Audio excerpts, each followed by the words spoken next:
Just for the listeners, if you can please share out the room, I would appreciate it. Bruce is very well, he's a researcher in the UFO, he's a ufologist, and it would be really cool if we can bring in more people to learn more about this. So please share this space. We appreciate it. Thank you.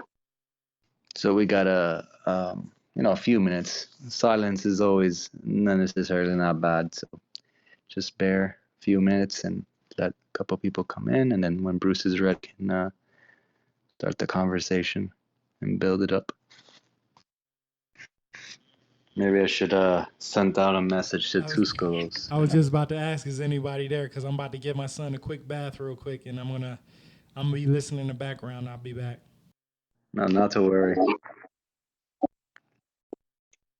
Thank you very much. I thank you for everyone for being here. I want to send a shout out to Stacky and Vana. Very happy to see you here amongst us. I've also shared Bruce, who is our guest speaker. I shared his book in the Jumbotron at the top. It's available on Amazon. Feel free to check it out. And Bruce, I didn't know you also had a second book. If you can kindly tell us about both of your books, would appreciate it. Yeah, sure. I can quickly do that for people interested. The earlier book, 2017, is The Forgotten Exodus, the Into Africa Theory of Human Evolution. And that's with a foreword from Graham Hancock as well, which is really cool. Check out the foreword, in which he kind of suggests that the information could potentially change our understanding of who we are. But of course, it takes the world to see it. And it's not exactly been well received by the academic world. I actually had Forbes publish an article about that book. A journalist wrote up a really good piece on it, and within hours it had been removed, and he was told never to refer to me as a source again. And after that, a kind of panel of paleoanthropologists appeared on Forbes, who would then arbitrate what the public can learn about the topic of our origins. So unfortunately, as much as people often assume such kind of conspiracies and suppression don't happen, they really do. So that book actually hit a nerve. So that one is tackling the human origins and early migrations, going right back to Homo erectus and beyond, and up to around about 12,000 years ago, in terms of some of the different hominins and their movements. So Denisovans, Neanderthals, early Homo sapiens, and essentially questioning, in particular, the recent out of Africa model, but also to a larger extent as well, also questioning parts of out of Africa, which is the greater kind of theory in which recent out of Africa is kind of encompassed. So if anyone's interested, check that out. And there's a kind of an intro to that book on Graham Hancock's forum, where we did Author of the Month there, and various interviews I've done. So if anyone's interested in that, that's a non-aliens based book. And then, of course, the more recent 2020 released was Exogenesis Hybrid Humans, and that's indeed, of course, about the aliens topic. And that one's got a foreword from Erich von Daniken, which was super cool, because of course there's not really anyone else that you can think of that would be more associated with the kind of ancient astronauts visitation theories than Erich von Daniken. And so in that tackles a lot of topics that we're going to talk about tonight, so we won't get too much detail. But so that's the other book that I've got available on Amazon. Now can have a look. Of course, go to any bookstores and ask them to bring them in, or maybe check if your library has them, or tell them to get a copy. Of course, all purchases of the book are appreciated. And so other than that, I've got Substack, which people can visit as well, and that's tackling more of this kind of the aliens themes. There's also lots of articles I've done about ancient mysteries. They're out there on the web. So I mean, if you sort of look for my name, you'll find articles on different websites, tackling ancient mysteries and also the aliens topic.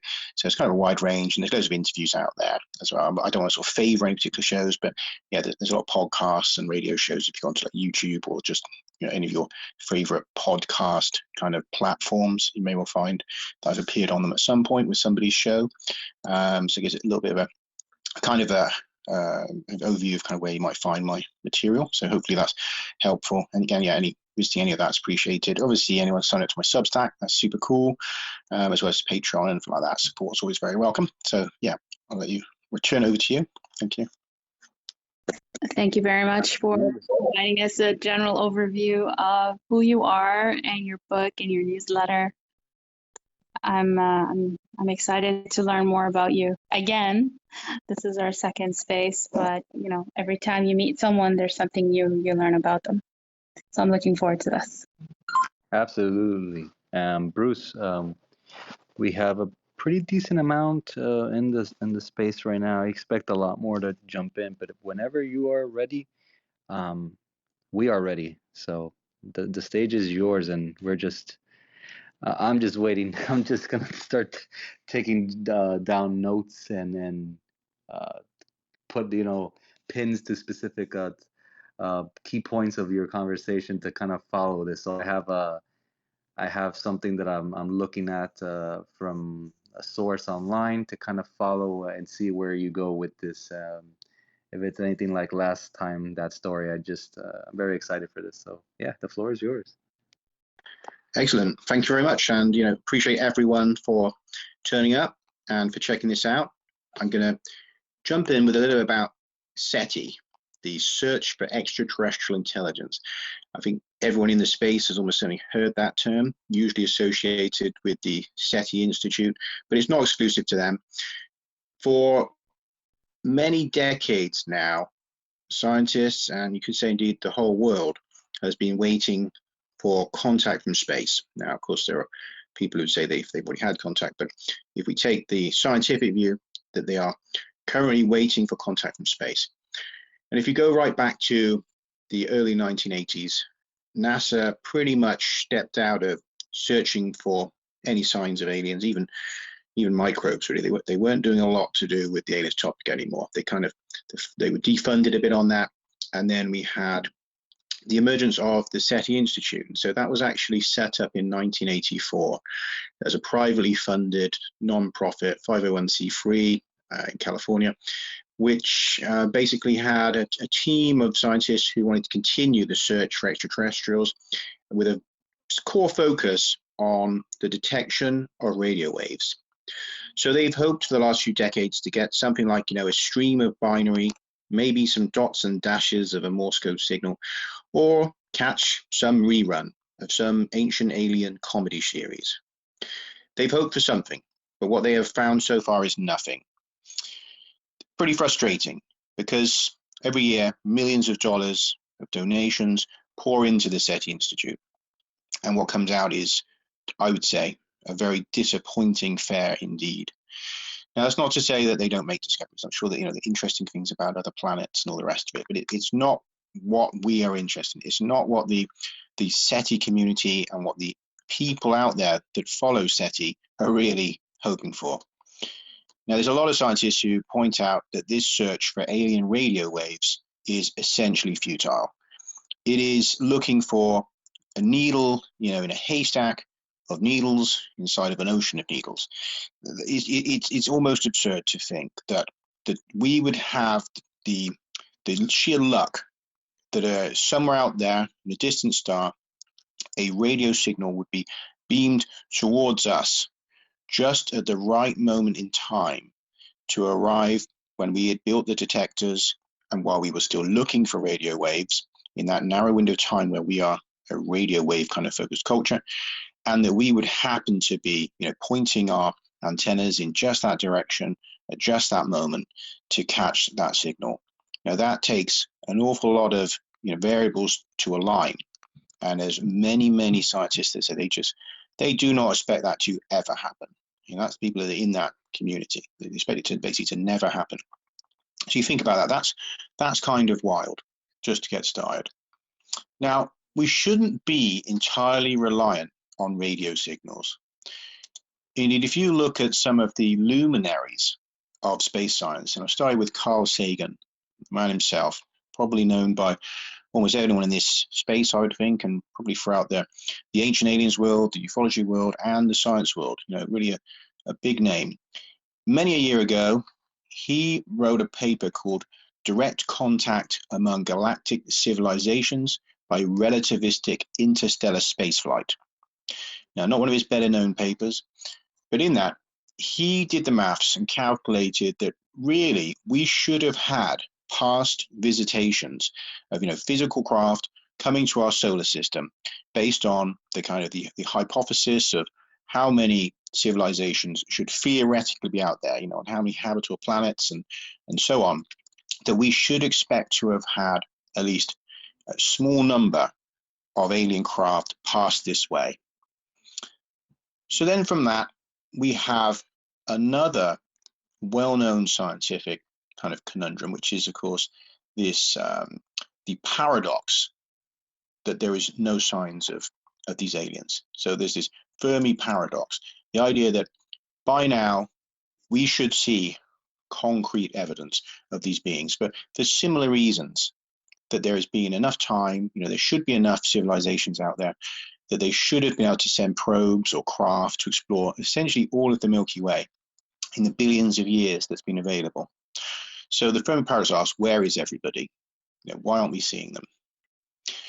But is that really a paradox? Is it really that they're not there? Or is there something in the way that we go about the search itself? Are we really opening all of our filters to see what might be there? Or are we limiting through a focus on particular kinds of technology, specifically, of course, radio signals, and also to some degree now looking for distant megastructures occluding stars, which we've done a little bit of that. But there's not much else that's happened in terms of that search as yet. There's a few hypotheses now going out there as to what we might look for, but not too much has happened. Now, if we go back a bit further, we can go back to 1960. There was another interesting paper that came out called Communications from Superior Galactic Communities. And that was published by Professor Ronald Bracewell at Radio Science Lab, Stanford University. Now, that was a really critical paper because he came up with this kind of very compelling model in which he predicted that there should be a network of advanced civilizations that would have, met each other across the galaxy over these billions of years, and that they might, between them, search out other civilizations and other, life forms that maybe hadn't reached the level of traveling through space, but that had, a level of technology where they could seek them out and make contact. And he also proposed that you might do this by sending out a class of artificial intelligence probes, which have come to be known as Bracewell probes, and in some cases Bracewell Sentinel probes. So these probes would essentially explore the Milky Way on behalf of this kind of galactic federation, if you like, making contact with any new civilization they found and operating on their behalf. And as he points out, it would make sense to ensure that these probes were autonomous and were able to act, without any direct communication because of the distances, that they could act on their own will to monitor a civilization and potentially, at the right moment, make contact with them. Well, could that have already happened? Could we have had probes arrived here? And I'll go to one more paper, Looking for Lurkers, Co-orbiters as SETI Observables by James Benford. Now, Benford's really the man in terms of probes in our solar system. He's been banging on about the need to look for them for a few decades now. And as he points out in this paper, we have had around 2.4 billion years as an interesting observable planet. Why is that? Because that's when the great oxidization event occurred. So suddenly the Earth's atmosphere filled with oxygen. And that was actually, of course, to do with evolution of life on our planet and new types of life that appeared on the planet that were producing oxygen. Now, that would have been an interesting signature for any civilizations that were scanning the skies, looking for habitable planets, because they would have now seen that, this distant blue-green planet, this one has got a signature that is very likely life. 2.4 billion years, of course, is plenty of time for probes to arrive here and craft from anywhere in the Milky Way, even at subluminal speeds. You don't need to bend the fabric of space-time to get here in that amount of time. And of course, if we're talking about autonomous AI probes, time is of no relevance to them. They can amble along at whatever speed, essentially quasi-immortal life forms that can just cruise here, say at half the speed of light, and arrive somewhere in that period since 2.4 billion years ago. Meaning we could have dozens of alien probes in our solar system from various civilizations. Benford points out that no one really has been looking, that these things could probably be hanging out in the asteroid belt. Some of them might be in the Lagrange points, which is kind of these stable areas of orbit that keep in orbit with tracking with the Earth, so they can monitor us. Or they could be on the moon, they could be, and of course they could be on the Earth. So there is a body of academic work that is pointing to a need to take seriously the idea that we may have been visited and we've missed it. And that idea as missing visitors has become increasingly relevant in the last few years with the work of course, Professor Avi Loeb, who has, of course, he's associated with the analysis on the first confirmed interstellar object, Oumuamua, which he also proposes was so anomalous that it is likely to have been technological. Since then, we now know that there has been at least 3 other interstellar objects identified. One of them a comet, 2 of them unknown kind of anomalous meteorites that entered Earth's atmosphere. One of which, I'm sure many of you know this, one of which he has just been out to near Papua New Guinea to recover fragments from of the molten metal debris that rained down after this object came in at breakneck speeds, essentially faster than any in-solar system objects move. This is one of the signatures of an interstellar object. They are moving faster than the other objects that are in solar orbit. And so this object also, it penetrated deeper into the atmosphere than would be expected, suggesting it was made of a very tough material, unlike the bulk of meteorites that we know of. It was something like one of the hardest, 5% of hardest objects that have ever come into the atmosphere, and the fastest. So he suspects that this may also be technological, along with his thoughts on Oumuamua. Now think about that. That's 2 objects out of the first 4 interstellar objects that have been anomalous, sufficiently so that a number of scientists suspect they might be artificial already, and that's 4. And we've only just discovered this class of objects in 2017. So we know we've been missing these. We know that there's the paradox has a problem. The Fermi paradox has a big problem because we have been missing an astonishing number of interstellar visitors, right? And so there's also been a study on that question. How many of these are we missing, right? Well, it's calculated that it may be as many as 7 interstellar objects moving through the inner solar system each year, right? So that's kind of wild, right? So that's a fairly recent study. So they did the maths on this, having already discovered a number of these. We can start to calculate how many should be moving through the inner solar system.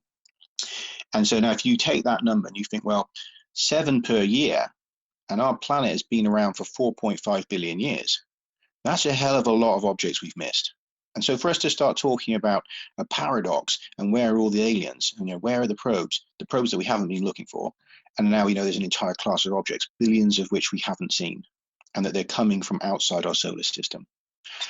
Now, if anyone's not quite sure with Avi Loeb's why he thinks that strongly that a lot of these might be alien artifacts, just very quickly here as well, keep in mind, as he has pointed out, either something is very wrong with our models of solar system formation, and a lot more objects, natural objects, are being thrown out of solar systems than we ever imagined, like by a huge factor, or many of these objects are artificial, because the idea that 7 interstellar objects are entering our inner solar system year suggests that deep space is chock full of objects, because you've got to think about the stellar distances involved. An object leaving a solar system is just going out into infinite choice of directions and should be just lost into the depths of space. And the chances of it ever coming upon another solar system, very low, right?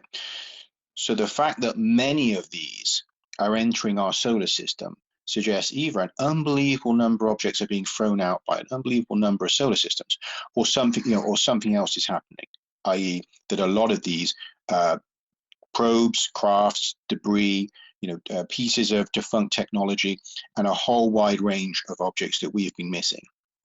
right? So take that on board, because that in itself is quite a game changer. And that's why Loeb is so sort of inclined to think that amongst these inset objects are probably many alien technologies, right? So he's not just gone off, gone off his rocker or something. The maths is kind of pointing in that direction. Well, where I come into this is that I argue that while we say we're still waiting for this signal, and that, we now know that we've been missing a whole class of objects, and we see that there's been predictions in the past that we should have AI probes, which we are now building. We are building small AI probes to send out, some of which will be sent to Alpha Centauri in the next few years. So we know it's the direction of our own technologies. So now I'm suggesting that perhaps not only have we been missing these visitors, but that we have missed a contact, that we have had contact in the past. Now, I know lots of people say there's been all sorts of cases which may be suggestive of contact. I'm not going to check that too much, other than to say that, yes, that's entirely possible, because if one contact is real, there's no reason why there shouldn't be others. You only have to validate one. And I think that we've got one that we can validate. And so this goes, now let's take it back to the present, or should I say just a few years ago. Because back in 1994, there was a very interesting series of events that occurred in Australia, in which I believe contact occurred. I have to give a bit of a backstory, because I think that we have got an alien Bracewell probe on Earth and in Australia. Now, there's a class of artifacts called Chiringa. And the Chiringa, you can go and check this. There's some really good articles out there on Chiringa. They are known as a kind of sacred artifacts of the Arrente people of around Uluru. And they talk of these as being objects left in the creation time by powerful spirit beings that once walked the earth and that were involved in the creation of animals, humans, features of the landscape. And that these beings, some of them, they either left behind these artifacts or directly turned themselves into these Chiringa artifacts. Now, Chiringa, typically the ones that, say the more modern copies, they're still ancient, but more recent copies, replicas that the Aboriginal people make of them, are usually a kind of small oval or circular stone artifact engraved with symbols, and they ascribe to them life and intelligence. So these are conscious artifacts, repositories of knowledge, extremely sacred, not to be touched or looked upon by the general populace, only to be handled by the high elders, the clever fellas, and that would only be brought out for kind of ceremonial purposes. But the key there is that they are meant to be sentient, living, and associated with powerful beings that were here in the distant past, right? Well, that would be pretty much the accurate take of early humans encountering a Bracewell probe, because you would have a sentient artifact. Probably would be a very small, compact artifact that would be, astonishing to find. And then if it could communicate with you, well, what would you think? Wouldn't you think it was some kind of spirit being? Wouldn't you think it was something, maybe a star god or something? You certainly have some lore that would build up around the story. Now, these things, again, are very sacred and supposed to be receptacles of knowledge, which it would be, because if it'd been monitoring us and recording events here for millions of years or even hundreds of thousands of years, however long, it would have an amazing store of knowledge and would be invaluable if it was sharing that with an elder or, with a clever fella and helping the human species, along, right? So in this case, we had one of these Chiringas that had been picked up a few decades ago in the desert by a camel trader. This is the backstory that's been given, that a camel trader stumbled on one of these artifacts in a cave, picked it up, shouldn't really have picked it up, but picked it up, didn't know what it was, and then tried to give it to the local tribe. The people didn't want anything to do with it. When he said what he had, they looked scared. They didn't want anything to do with it because they're aware of the taboos around this. In fact, there's death taboos and blinding taboos, right? So if you are not supposed to be handling one, you could be blinded or killed in the traditions of those people, right? So you probably wouldn't be in a great hurry to take one from this guy. Now, this then became sort of a family heirloom until later on, a member of the family decided they wanted to go back to the traditional custodians, the Arrente people, and tried to get it to them by giving it to someone who agreed to kind of make a bit of a quest of giving it back to them, basically. So this lady then tried to get it back to them, but whilst she was still trying to make these arrangements, she became very ill. and needed someone to look after it. And at this point, she heard through her kind of a network, she heard of a lady called Valerie Barrow. Now, Valerie is what was, unfortunately, she's now deceased. She was a kind of a holistic therapist. What you think of as a very new ager, she, psychic and very much, into alternative stuff. She also happened to live in a house called Al Chiringa. And Al Chiringa is the kind of the creation time when the Chiringas were left by these Al Chiringa beings. So that coincidence wasn't lost on her. So she made contact and said, obviously your name, the house, we have synchronicity, and, would you be open to just temporarily looking after this artifact? It was all wrapped up in paper bark. She never looked on it, taboo. You shouldn't look on it, shouldn't touch it. So as best as she could, she was trying to honor that. It was brought to her, she agreed to take it. It was brought to her like that. She put it into a shoebox, put it into her back room. Thought nothing more of it, obviously it's a bit strange, but, popped in the back room, said, yeah, you can come and get it when you get back from your hospital treatment.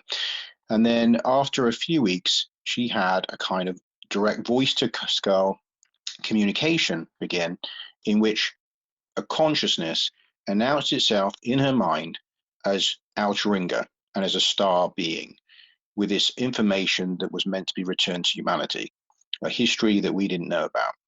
And then over a period of time, she received, I suppose, what we might refer to as kinds of downloads or, telepathic communication. I mean, however you want to say it. I mean, today we have technologies ourselves to do this. So once upon a time, we might have thought that was very woo, but quite frankly, these technologies are now being used in labs around the world, different ways to interact directly with the human brain, to send messages, to read the brain using AI tools and all the rest of it. So this is like next generation technology. So it doesn't need to be next. It seems like we're not far off this ourselves.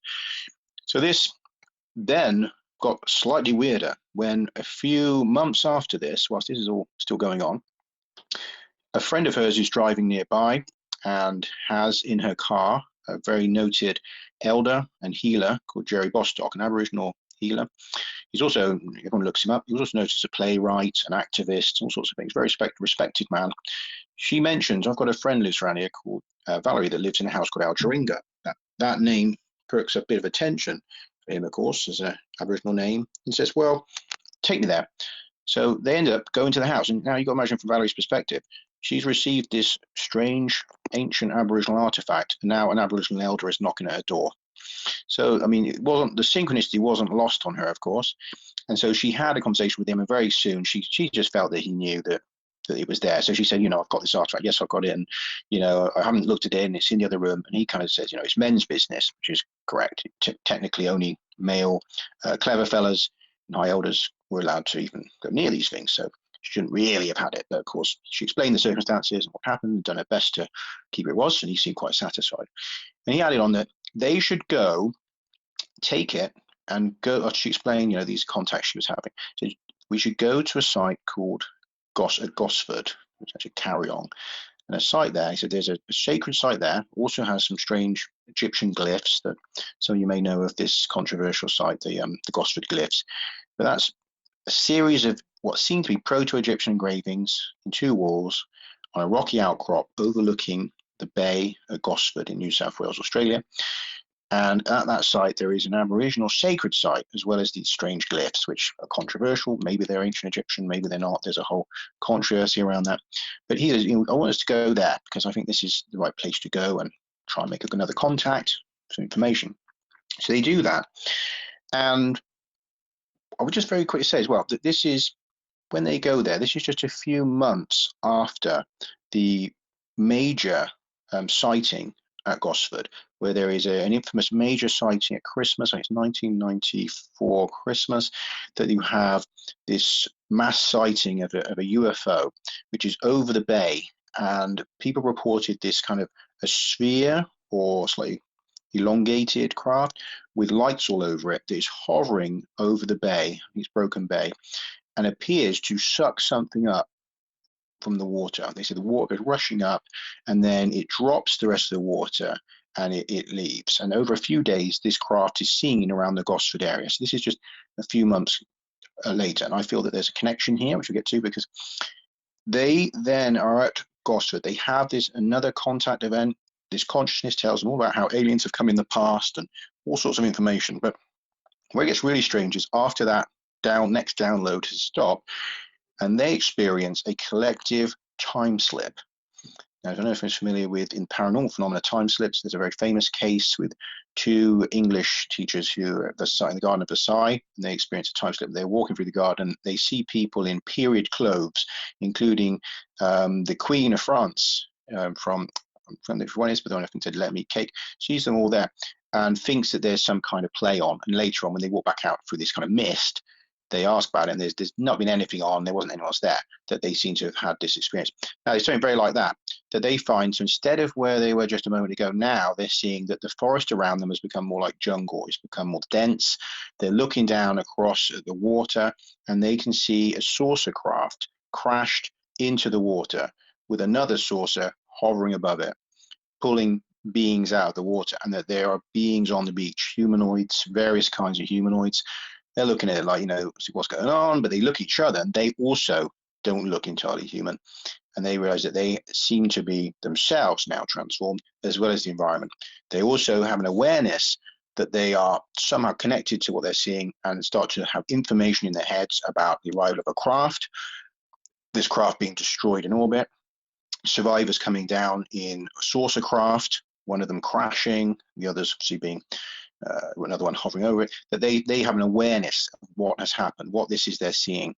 And on top of this, Jerry, he happens to have had, years before, when he was in his teens, he had a dream of being on board a large white spaceship, like inside white areas inside this spaceship, with some panic going on, people rushing, beings rushing to escape. And then as he escapes, he's aware this craft exploding behind him. And so now he says, now I understand, this is the connecting part of the dream, and that I was the pilot of the saucer craft that went into the water, and that's me, that I'm down there drowning, and he remembers drowning in the water. Bizarre, of course. All of this is bizarre. Like any story of, say, contacts and experiences and the paranormal, all of that, very bizarre. So, but where it gets particularly interesting, and where I come into this, is that in the accounts that Valerie recorded, and some of them published back into the 90s, but she actually put out a book in 2003, Al Chiringa. But over her website, and also that book, she gives a lot of information about the details of this craft, this arrival, the survivors, what they did, the backstory. And in fact, there was so much information that when I looked through it, I became aware that there was enough to essentially check whether this Al Chiringa character was a genuine alien consciousness making contact, via this kind of what I would suggest is a Bracewell probe, and that its information was valid, could be validated by objectively cross-referencing with known science. Now, this isn't normally done with contact cases and with, downloads or channeling and all of these stuff that we have out there, where there's stories of, human origins or of aliens coming. Normally there's not much you can do to either validate or discount these tales. It's kind of take it or leave it. As they say, does it resonate with you? That kind of thing, right? Which is, I think, for me, unsatisfying. Now, I thought, well, look, if there was enough in there that we could show that this was a real contact, then I'd be willing to sort of put my name to it, put it out there, and really, push for it to be known by everyone. If there wasn't, well, no harm done, waste of my time, tuck it away, go back to writing about, the other Forgotten Origins stuff with my work on the Forgotten Exodus series, which, I had the backing of Graham Hancock, and him promoting it. Everything looked very good. So I wasn't going to just chuck that in the bin, for what might just be a silly story, with no support. So really, when it got to the point where I had a sufficient amount of evidence, I decided to go with it. And so this is the evidence that came out. So I'll give you a bit of a breakdown. In the backstory, we are told that there is a giant silica, kind of crystalline craft that is not made, it's grown. It's grown in a matrix on a distant planet. What we would think of today, keep in mind, as something along the lines of 3D printing. And again, this is from a contact case in 1994, before anyone was really talking about 3D printing, particularly, essentially, a New Age lady living in Australia who really isn't very inclined towards science, quite frankly. But what they're describing in there is what we would think of today as something like 3D printing. And this craft is described as being essentially a large silica network. So you've got an AI craft, a living AI craft. So it being composed of silica mainly, and a crystalline, actually makes sense, because we now know that large silicon networks appear to be the future for AI, and that's the way that our own technologies, again, are heading.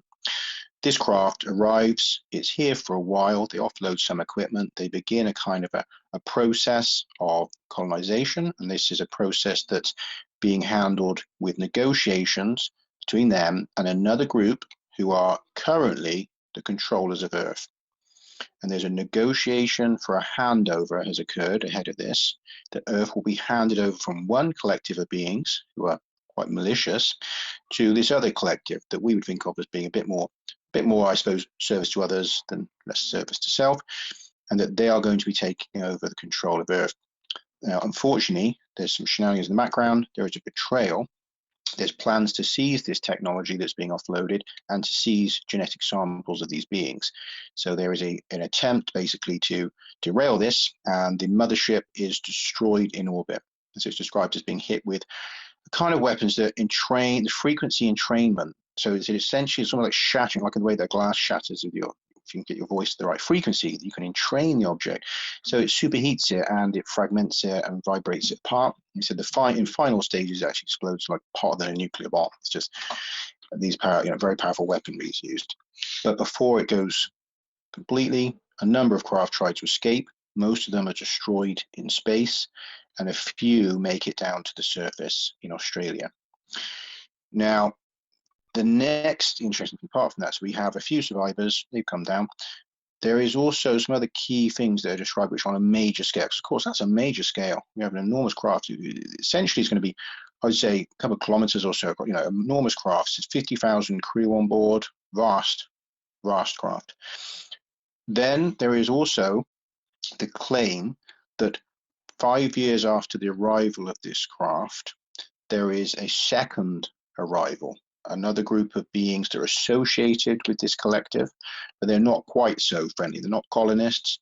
They're a bit more of a military wing. And so they come in and they make it clear to the current holders of Earth that, you've broken this agreement. You get off the planet or we begin a bombardment.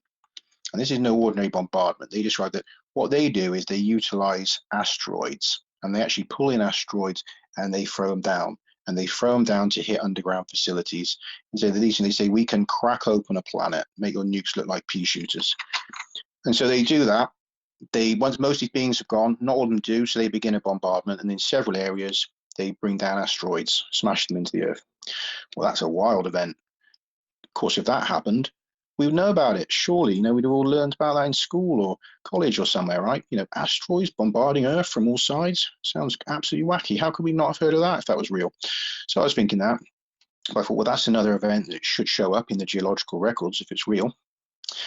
And then the third, and I suppose in some ways the most profound claim that Altringa has, is that the survivors, they come up with a kind of a plan B. Well, they can't colonize. They're not going to bring Earth back into their collective by the way that they originally intended.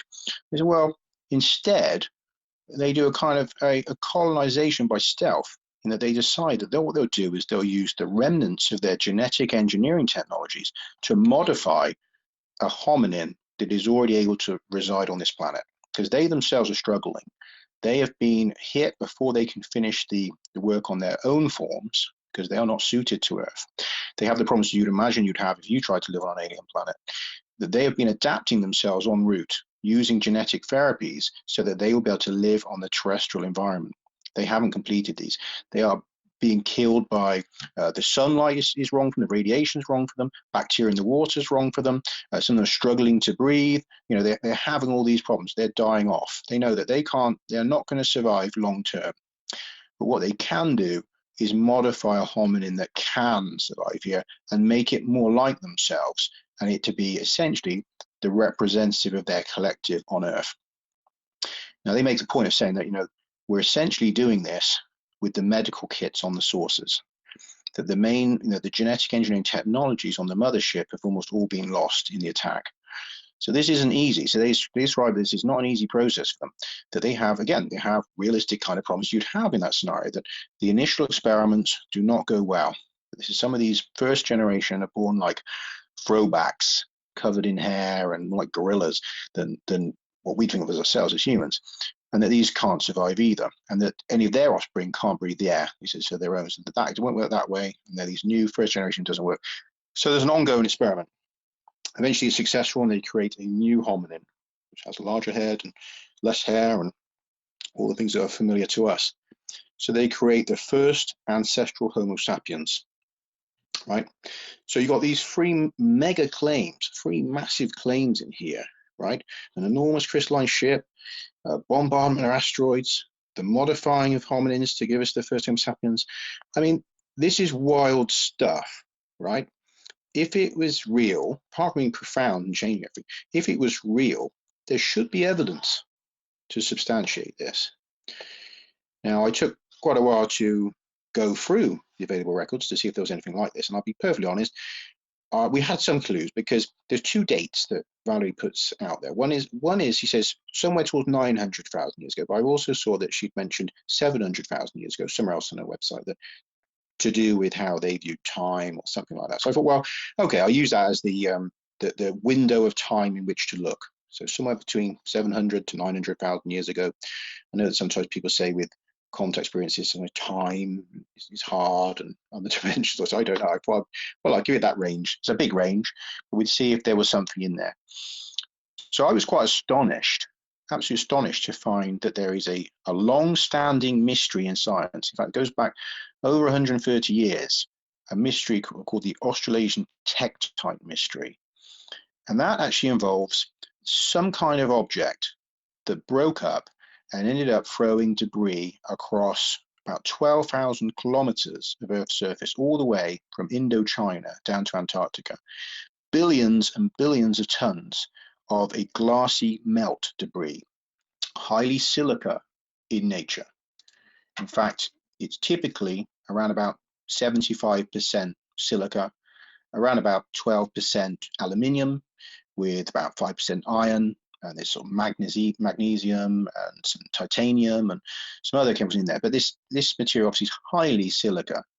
So well, that's kind of wild, because now you're talking about, we're looking for a vast object that would have been made of almost entirely of silica, a living AI craft. So the AI was throughout the whole of the hull, the whole thing was a living AI. So in other words, it'd be mostly silica, not entirely. So something like in that range, 75%, that's mostly silica. And now, so we have that, we have a mystery as to exactly the origins of this material, and to also get a date. And the date on that, the most accurate dating at the moment, is 788,000 years ago. So that's nicely in the middle of that range. So on top of that, I think, well, okay, so you've got this astonishing mystery, and I hadn't expected to find anything, particularly as we're talking about so long ago. For even if a craft or something had broke up, it'd be gone. What chance have we got to find it? And so it turns out there's this mystery, billions of tons of debris from an anomalous event. We'll go into the theories on that in a minute, but so we've got that one.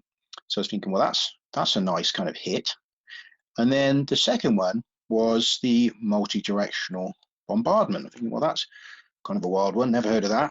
I thought I would have if it was something that had actually occurred, right? So what it turned out, the reason why I hadn't heard of it is because until 2016, no one had. In 2016, a team of geologists uncovered evidence for a global asteroid bombardment with significant objects impacting purportedly in Canada, down in Central America, in Tasmania, and in Laos, and potentially some other sites. But we know, and also potentially in Antarctica.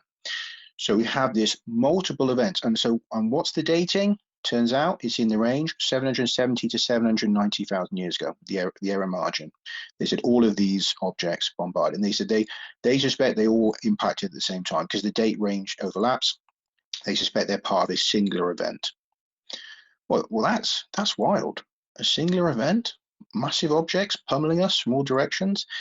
To add to how strange that sort of shower is, you might think, okay, well, what if it's one comet and it's breaking up, and the debris is showering down? Well, no. Turns out that the chemical composition of the material at each of the sites is unique. So in other words, these were completely different objects that all happened to just come in and start pounding the earth at the same time, but from different directions. Think about that.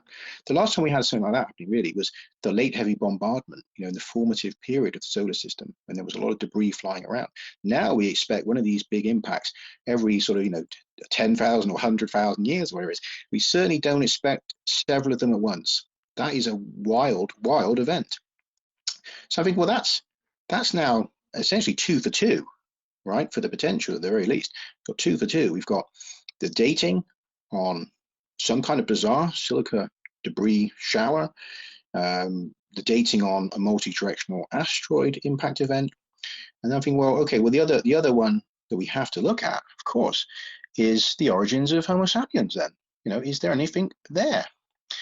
Fortunately enough, of course, my previous book was on the origins of humans, so I already had a head start on that. I already had a good knowledge on the literature, and I know that in the last few years, we'd had a major revolution, because up until about 5 or 10 years ago, it was widely believed that our lineage, the modern human lineage, had split away from Neanderthals somewhere around 400,000 years ago.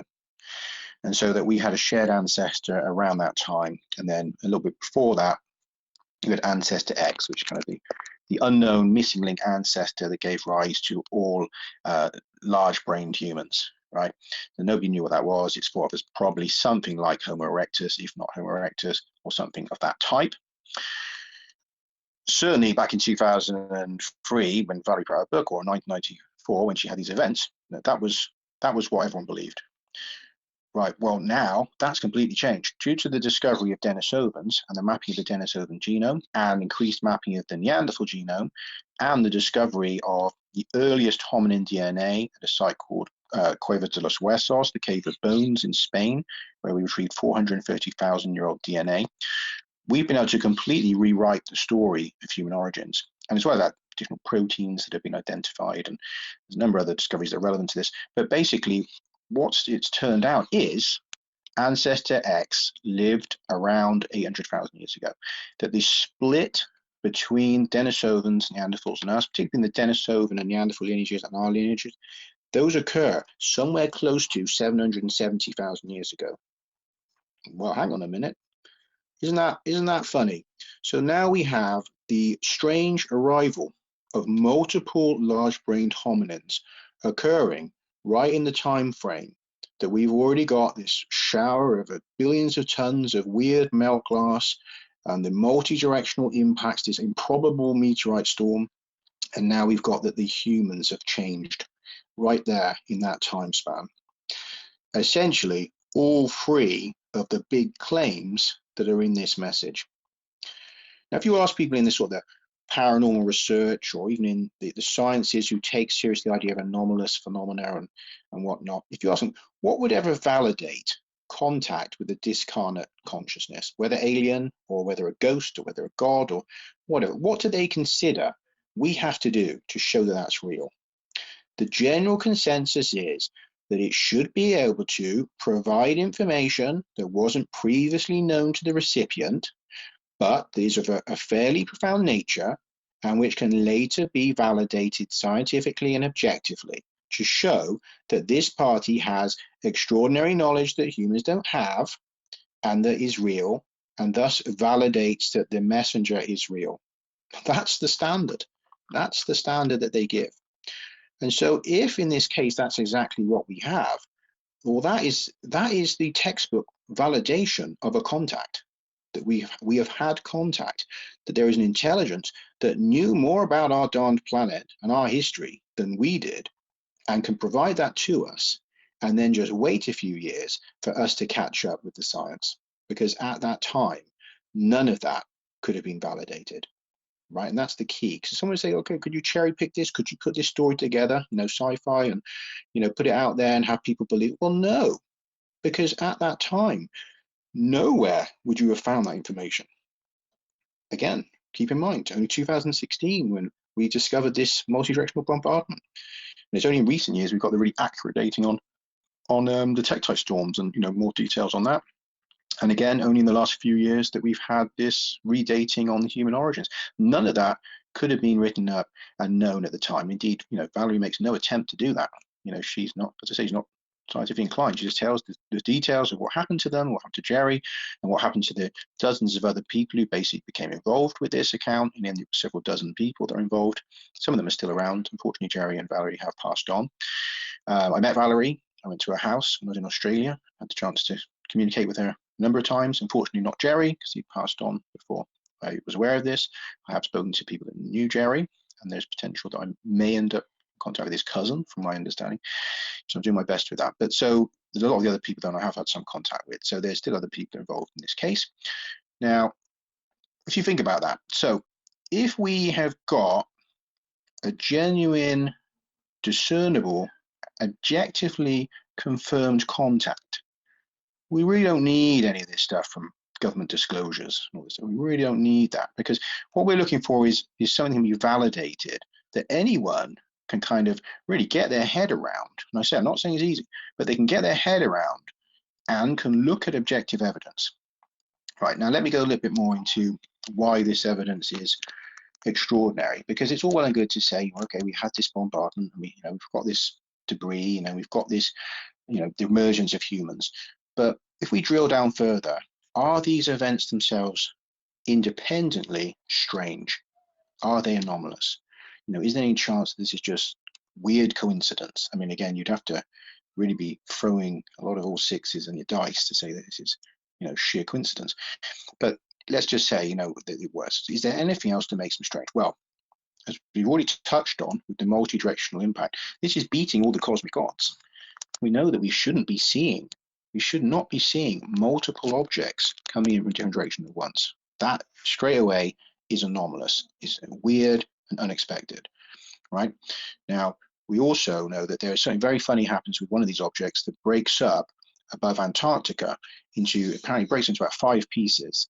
And one of these, at least one of these pieces, is very large. It is calculated to have left like an anomaly, an impact site about 200 kilometers by 200 kilometers wide. So this is an enormous hole punched in the ice. And another 4 pieces came down into the ice. I think that this object was on the scale of the asteroid or the comet that killed off the dinosaurs. So something, several kilometers in diameter, not some little meteorite. And that this object, we don't know what it was, but the reason why it didn't cause the same level of cataclysm as you see with the Chicxulub impact is because it was in an ice age. So rather than being, enormous tsunamis racing out, fires, there was ice. There was a lot of ice. That ice took a lot of the energy. It absorbed what would have been tsunamis. The sea levels globally did rise significantly from the melt, but it was not as devastating as it could have been. Of course, it's got all these other impacts. So bear in mind, this would have been a time of cataclysm. You certainly would have had mega quakes and firestorms and plasma storms and stuff happening from all these impacts. So an unbelievable time to be alive. Now, what else is happening at that time? Well, it just turns out that that's the last time we have a complete geomagnetic reversal. Right on that time, between 780 to 790,000 years ago, is dated the last full geomagnetic reversal. So that's happening at the same time. Lowering of Earth shields, cosmic rays getting in, plasma phenomena, all sorts of crazy stuff in the skies. And we also have the disruption of Earth's climate cycles. And that's the elongating of the warm periods occurs. And an anomalous event, still not understood why suddenly we see these long, deep-rooted climate cycles are completely disrupted. And these have been important to the rise of humans because these lengthy warm periods have given us the opportunity to become civilized. If we had short periods, we couldn't do it, right? You need time. You need time to grow in numbers. In ice ages, you're not going to have billions of people and networking and all the rest of it. So this is also a crucial change, almost like terraforming, right? So you have all these events going on at once. And again, begs belief to be one of the people at the time looking at this, primitive human, looking at the skies and seeing these objects arcing in, and the plasma storms and firestorms and quakes on like a 15 on the Richter scale, and just unbelievable time. So what else is strange then? Well, when we look closer at the Australasian Tektite phenomena, that gets pretty weird pretty quick. You can look at the history of this, that back in the days there was all sorts of theories were thrown at this. People thought, was it formed by an ancient glass making culture? Was it formed by an antimatter event? Had it been shot out some super volcano? For years, there was all kinds of theories about how Australian tectonic melt glass formed and how it ended up distributed across a 12,000-mile arc across the planet. Now, back in the sort of 1930s, 1940s, this had broken down to just two major camps. And on the one side, you had mainly NASA guys. You had a lot of NASA guys. You had rocket scientists that got on board. You got all the engineers. And these guys, they all were suggesting that this material had to have come from space, and that most likely it had come from the moon. On the other side, you had the remainder of kind of the academic community who were saying, well, no, this must be from an impact event somewhere in Indochina, and that this material has been thrown up in this kind of cataclysmic impact, and that some of it has gone, really far from the atmosphere, essentially to the edge of space, and has kind of rained back down. And so there was this long-standing debate between the two groups. The reason why that debate continued is because on both sides there were points that were, superior and inferior. So neither could really say that we were right. It just was an ongoing argument. Now, the NASA guys, they basically said, well, look, you've got this homogeneous fined glass. And so if people aren't familiar, you've got different types of glass. If you look in nature, you'll see examples, what we think of, nature and artificial glasses. Homogeneous fined glass is glass like you see in your house. So glass in your window and stuff like that. So that means glass that's very well mixed. All the chemicals are very, they've been heated over a period of time, they've been mixed, so it's chemically pretty identical wherever you sample that glass across a piece of glass, it'll be pretty much chemically identical. And the fining process removes sort of volatiles and gases and stuff. So you won't really see bubbles. You don't see bubbles in your window glass, not normally. So that's all part of the fining process as well. So in nature, we see homogeneous fine glass from volcanic activity, right? So volcanic glasses are a type of natural homogeneous fine glass. Why is that? Because they bubble away in a caldera, very similar to the way that we bubble glass in a crucible, right? You mix the material and you fine it. So that's happening naturally in a volcanic caldera. So we understand that. Now, there's other natural glasses. Of course, we have fulgurite, which is a very strange lightning glass, which is very unlike that. It's just basically usually melted sand that's been quickly melted into strange kind of lightning arc shapes. And we also have impact glasses. So basically asteroid and meteorite impact glasses. Those are, again, they are different to the homogeneous fine. These are heterogeneous and unfined glasses, because what you have instead is material that is melted very quickly and cools very quickly. So it's full of bubbles, it's full of partially melted material, it's chemically identical to the crater rock around it, and it's usually found in and around the crater site. What it's very similar to in artificial glass is nuclear blast glass. So no one's looked at trinitite and stuff. You'll see that trinitite is also a very foamy, bubbly glass made of partial melt, and organic inclusions. So very similar to impact glasses. And so for the same reason, forms in a very quick, high-energy event. And so there's not time for the homogeneity and the fining process to occur. Well, when you look at tektites, when you look at this Australian tektite, you find a very, very homogeneous fined glass. Now, this was the problem. This is what got this camp really split. So the NASA guys were saying, well, look, you have to be able to explain how this glass has been mixed and fined in what you're saying is a very quick event. There's just an impact.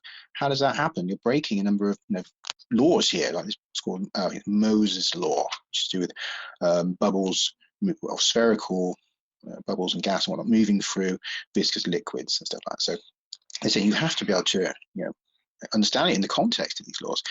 And so they said, well, look, we think what happened is that on the moon that there was a volcano and it formed volcanic glass, maybe a huge glass sheet, and then an asteroid hit that glass and dislodged it, melted it, threw it up into the atmosphere, threw it out into space, and that it headed towards the Earth. And that either, a sort of swarm or a large piece, headed towards the Earth, and then it rained down, and that's kind of the explanation for how it was already fine and homogeneous. The other guys on the other side, they had no real good mechanism for this, so they had a problem. This is why they were unable to win this argument.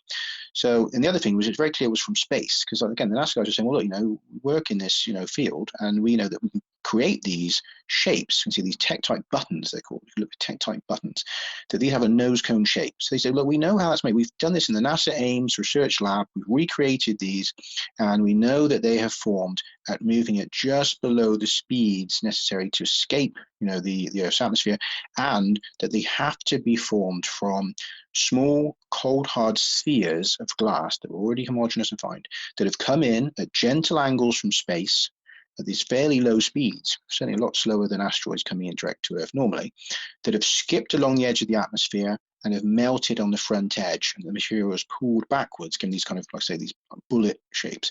So there's the only way that can form. So they know that they've come in from space. This, in fact, in some of the papers they point out, this is what you expect to see with a decaying satellite.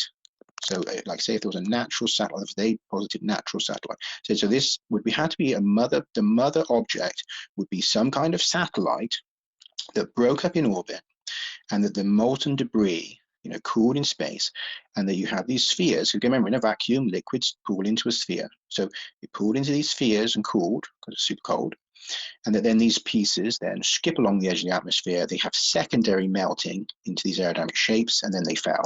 And they fall mostly across southern Australia. They're fairly limited in the strewn, what's called the strewn field. They're fairly limited to southern Australia and Java, which is right up a long way away from southern Australia. So weirdly enough, they're not in between. Right, they're not in between. The rest of the types are dumbbells, spheres, discs, and other shapes, which are all understood as being formed within the Earth's atmosphere. So again, so you've got a mystery there. Well, why is that then? Why have we got two groupings of tectites that are from space, and in the middle, they're all formed in ways that we know are for in-atmosphere formation? So there's something very strange about that too. So they said, well, this has to be coming from space, right? So then on the other side, the impact people, they're desperately trying to explain this, but then they get a lucky win, because we recover material from the moon, and hey presto, it is incompatible with the tectite formation. It does not fit. And on top of that, as pointed out by a very, very, very noted researcher at the time, there's a big problem with this theory of a swarm coming from the moon, because any swarm of tectites traveling from the moon would be basically disrupted by the solar gravity and solar rays. So you'd have to be so dense, like a single object, to get here, in which case, when it broke up, it would only rain down over basically a few kilometers, or it would be pulled apart, and this swarm would essentially rain down over the entire planet, and also would be going off into space and hitting everywhere else, still be floating around up there. So this doesn't stack up. So on two areas, it didn't stack up. It could not be a swarm from the moon, could not be a single rock from the moon, and it also, the materials on the moon were not a fit. And we understand that geological activity on the moon didn't fit with there being a volcano that had formed at the right time. Indeed, it's believed that the volcanic activity ended long before any events, 780,000 years ago. So it just didn't fit. So they essentially folded. A few people straggled on, still arguing this theory, but essentially they folded at that point. But they said, well, look, you've still got to explain the anomalies that we could explain and that you couldn't. And that was kind of their parting, retort to the impact hypothesis people. But what we have today is essentially a kind of a broad consensus that built up around, well, it must then be by default just a natural impact event. They didn't really need to explain the persisting anomalies. They have tried to over the years, but they didn't need to win, because there wasn't any other hypothesis on offer, right? Well, one reason why they wouldn't be is because any other hypotheses would be kind of extraordinary, because you would need to, as one NASA guy sort of pointed out, you could imagine an object coming from somewhere deeper in space. But what kind of object would come from deep space and would happen to be captured by Earth's gravity? And what kind of object like that would then somehow superheat in orbit and fragment into this homogeneous fine glass? It just seemed absurd, totally absurd, because what natural object would be like that, right? So that wasn't really even seriously explored. And so now, of course, today, we know that interstellar objects are real. Actually, that's a starting point. So we know that interstellar objects are real. So they didn't know that back then. Otherwise, I think the NASA guys, who knows, maybe they would have suggested that hang on a minute, there's a whole class of objects that are unlike in solar system objects, and they knew that this had to have been because we don't see asteroids that are 75% silica, right? The absolute max of content for an asteroid is like 60%, right? So we know that it wouldn't have been an in solar system object, but of course it could have been an interstellar object, right? But then you've still got this issue of, okay, so imagine there's interstellar objects that have an unusual composition, which again, even just to posit this as an interstellar object would make it the first interstellar object known, which in itself is wild, right? Because it's long before Oumuamua, right? And it's also been analyzed, it's on record, you can buy it. I've got some in my house, you can buy some, you can go online and buy it, right? So that's wild in itself, the fact that we might have this debris already in hand from interstellar space. So that's wild. But then think about it, what kind of interstellar object would end up in orbit? That would all the chances of it coming from deep space, and usually these should be coming in at faster speeds than in solar system objects. Again, as Avi Loeb points out, that's one of the characteristics of an interstellar object. How would it end up captured in Earth's gravity, especially that size? We have no belief that Earth can capture objects that are kilometers across. We sometimes capture bus-sized rocks, okay? Jupiter perhaps, but Earth doesn't. So you've got a very strange set of events then. If we captured a natural satellite like that just happens to be made of some kind of silicate glass, right? Sounds like an odd object. And then it superheats in space to liquid and forms these spherical drops that cool and then come in to hit the atmosphere. Well, that's a wacky object at that point. So in other words, you start to immediately see that the explanation of that is something that can park itself in orbit and that is being manufactured, because you can't otherwise explain it. And also it has to have a power source, something that can explode, something that can superheat it in space. Again, space is bloody cold. Things don't superheat without additional forces acting upon them. So when you go drilling into that, you see that this object is unbelievably anomalous, and that the material, and again, now to further up what we touched on before, the spread of this material, why you have this strange phenomena of just buttons in Java and buttons down in Southern Australia, but not across the rest of the strewn field? Well, imagine if you will. So this craft, this object, would have been in orbit above Indochina when the attack began. And at that point, when it exploded, as it's heading southward towards Australia, it explodes. Material is thrown in all directions, but particularly you're going to have material that is thrown forwards and backwards along that orbital path. And a lot of it is going to continue along on the orbital path, so in the existing direction of the craft. So the bulk of it continues heading south. But you also get debris thrown straight down, large chunks. And if you look at the sites in Indochina, you find in that area, you find not just these tektites of the spheres and dumbbell stuff, and as I say in Java, the buttons, but you also find Muongnong tektite. Muongnong tektite, again, you can go and look this up later, is sheets, vast melt sheets of twisted and folded glass that is a mixture of the terrestrial rocks and whatever this object was. And this has been formed, as one geologist points out, this has been formed in plasma storms. This has been formed in... Oh no. Hopefully he'll be back. He's having a connection issue, it seems. Welcome back, Bruce. Third Eye, are you there? Yeah, just wait for his reception to reconnect. Just give it a couple seconds. All right. Thank you. Should be back. Bruce, do you want to signal with the emojis? That helps. Otherwise, it happens. And we're back. Yep, there he goes. I see him. Sorry, can you hear me? We hear you. I remember you were talking about the crystals, kind of like the silica rocks. I remember that part. Okay, so yeah, basically I was trying to explain the way the evidence points to where this explosion happened and how it happened, and the signature for it, which is when you look in Indochina, you basically find a particular kind of glass called Muongnong tektites. And so spread across that region, basically all the way from sort of Thailand through Laos, parts of Malaysia, and all the way to southern China, you've got melt sheets called Muongnong tektite. And they know it's part of the same Australasian tektite strewn field, but this is unlike all the other pieces. This is not these like large chunks, like pieces like 25 kilo chunks and stuff, right? And so this is layered, folded pieces of glass. And so we know today how this kind of glass forms because analysis done on the glass sheets down in the Atacama Desert, the Atacama melt glass, which people might be familiar with, that has concluded that it was the result of a comet aerial burst event in about 12,000 years ago. And it causes these kind of plasma storms, which melt the ground below, and also cause twisting and folding within the sort of plasma storm. So you end up with this particular kind of melt glass. Well, that is what we see in Indochina. And we see this same, but we see on an enormous scale. We see it spread right across from southern China down to Thailand. That's thousands of miles. So you've got to think about it. So this is huge pieces of glass. And so they know that these can't have been thrown far.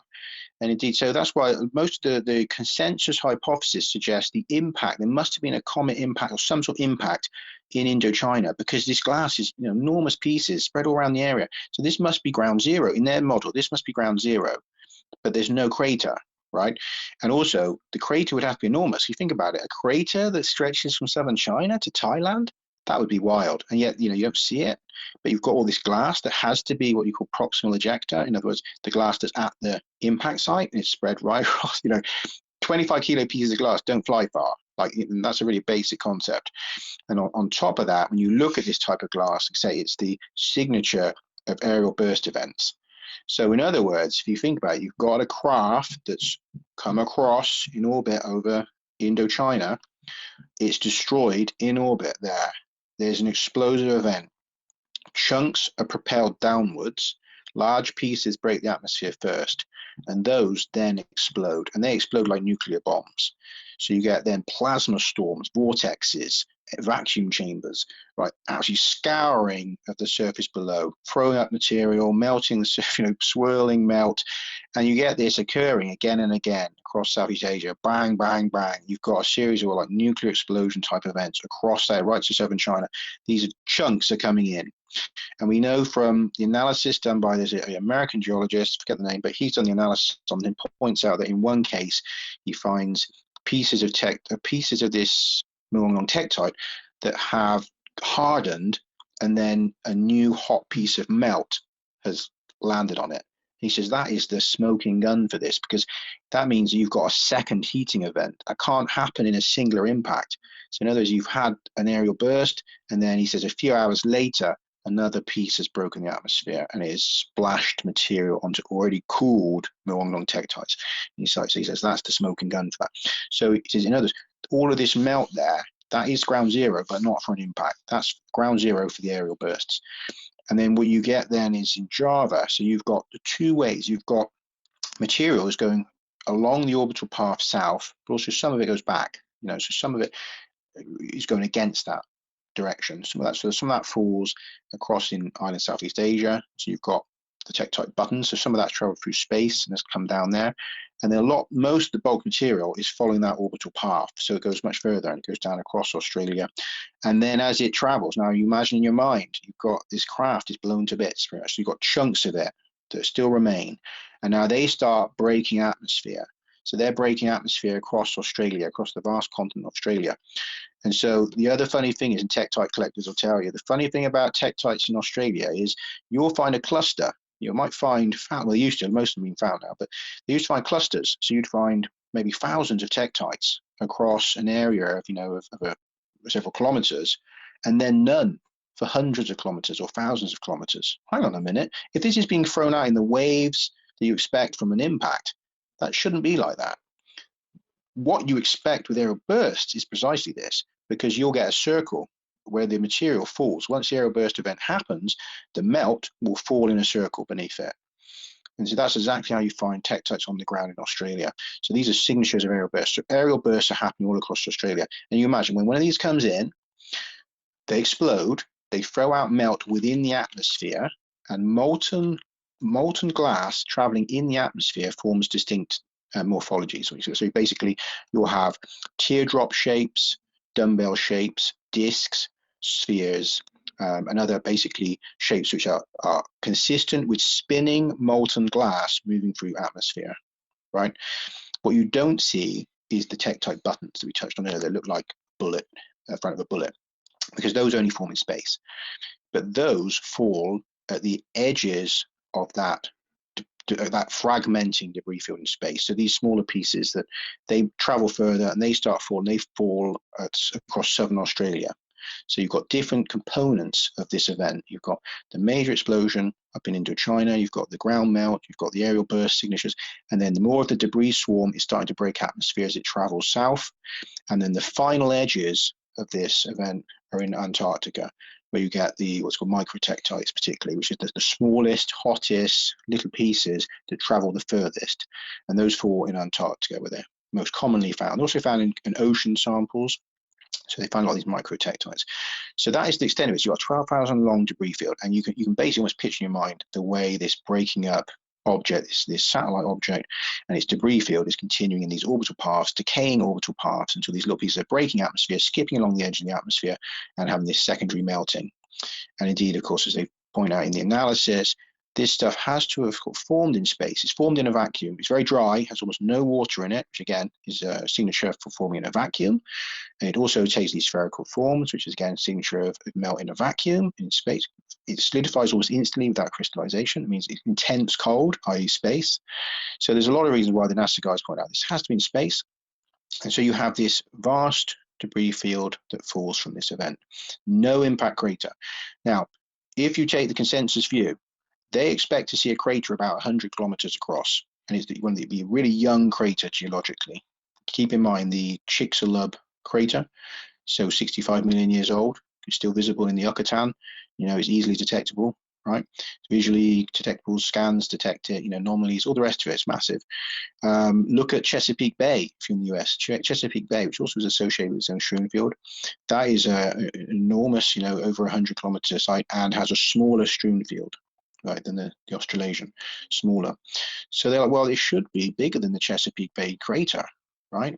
So it's not visible. So there's something very wrong. It should be much younger, it should be totally visible. No sign of it. So in other words, there is no impact. There is no impact. This is an object that breaks up in space. So back to what we've been talking about. So now we've got a load of material from a fine homogeneous glassy object, enormous, that somehow explodes in orbit, rains material right across, 12,000 kilometers of Earth's surface, and is just wild. It's got the silica content that we expect, obviously there's metals in it and all the rest of it, but very wild. So you're thinking once you've got that, you've got another very anomalous event. So now we're, 2 for 2, if you like. You've got 2 very anomalous events. You've got this multi-directional impact event that shouldn't have happened. You've got this bizarre, enormous, weird object blowing up in space that shouldn't have happened. And then third, we have, of course, the emergence of the early humans from hominins. Well, that is a kind of a weird event too, turns out. Now, you couldn't just say on your own, people say to me, oh, you just doing, God of the Gaps with this human evolution thing. Well, no, because God of the Gaps is like you look at it and say, I think that's weird, therefore it's aliens. Well, I'm saying no, there's aliens have contacted us and they're saying that they've done something weird. This is the opposite. So I've gone looking to see if what they say is true, rather than looking at the human evolution and saying that's weird, could it be aliens, right? Which is the reverse to everyone else out there who usually says this weird stuff about humans. I think aliens did it, right? That is that kind of alien of the gaps theory. So when I looked at this, again, of course, the other thing about this is it's all very specific to a time. You can't just say, oh, well, if there's anything weird, I'll fit it into this theory. It has to be timed with these other events. And so we know that it has to be timed with what's happening in that period around 788,000 years ago with these tektites. We know that already the multi-directional impacts, they time with it, as does these other stuff, the geological stuff, the climate cycle stuff and the Earth's magnetic field reversing, which are believed to be associated with those impacts. So these are linked events. So now we want to know, what about the origins of Homo sapiens? Is there something strange there that would fit with this claim in this message that they modified our ancestors? Well, it turns out that yes, there blooming well is. In fact, there are several lines of evidence now that point to something very, very strange happening that leads to us. Now, the first one that you many of you may have heard of, because in the past it's been covered in, ancient astronaut kind of theories, and a number of people talked about this. And this is the chromosome 2 fusion event. Now, Lloyd Pye probably was one of those famous people who talked about this, and unfortunately passed on, a researcher of ancient mysteries who I had the pleasure of communicating with long ago before he passed sadly of cancer. But he used to talk about chromosome 2. But unfortunately at the time, although we go into sort of a lot of depth, and anyone knows is Everything We Know Is Wrong, and I think also his book Everything We Know Is Still Wrong, he talks about this, but we now know more on the dating and exactly the anomalies around this. So it turns out there was a British biologist, and he wanted to nail down, when did this happen? Because we know that so let me just preface that. Chromosome 2 appears to be a chromosome made of the fusion of 2 ancestral primate chromosomes that have end-to-end fused. Right, so when you look at that, they know that has to have occurred a little bit before, at least a little bit before the emergence of Denisovans, Neanderthals, and our ancestors, because all of these lineages have the fusion. So, and all the other primates, they have 48 chromosomes, and all of these other hominids had 46. So us and our near relatives had 46. So they knew that it has to occur before the split. But did it happen just before the split, or did it happen when we broke away from chimps and other primates? That was the question. So this British biologist, I don't know his name, but he looked into this, and doing the chemical analysis for when the telomeres stopped evolving and changing, mutating, he was able to kind of chemically deduce that this fusion had occurred somewhere around 750,000 years ago or so. Well, because we know now that the split for Denisovan Neanderthal stuff happens closer to 770,000 years ago. In other words, it pulls it back to then, because it has to be before that split. So he's saying somewhere around then, we now know that it has to have happened closer to 770. Cool. So that's, in other words, right on when all these new hominins are appearing. So chromosome 2 is obviously implicated in this. What's strange about chromosome 2? Well, there's a few things.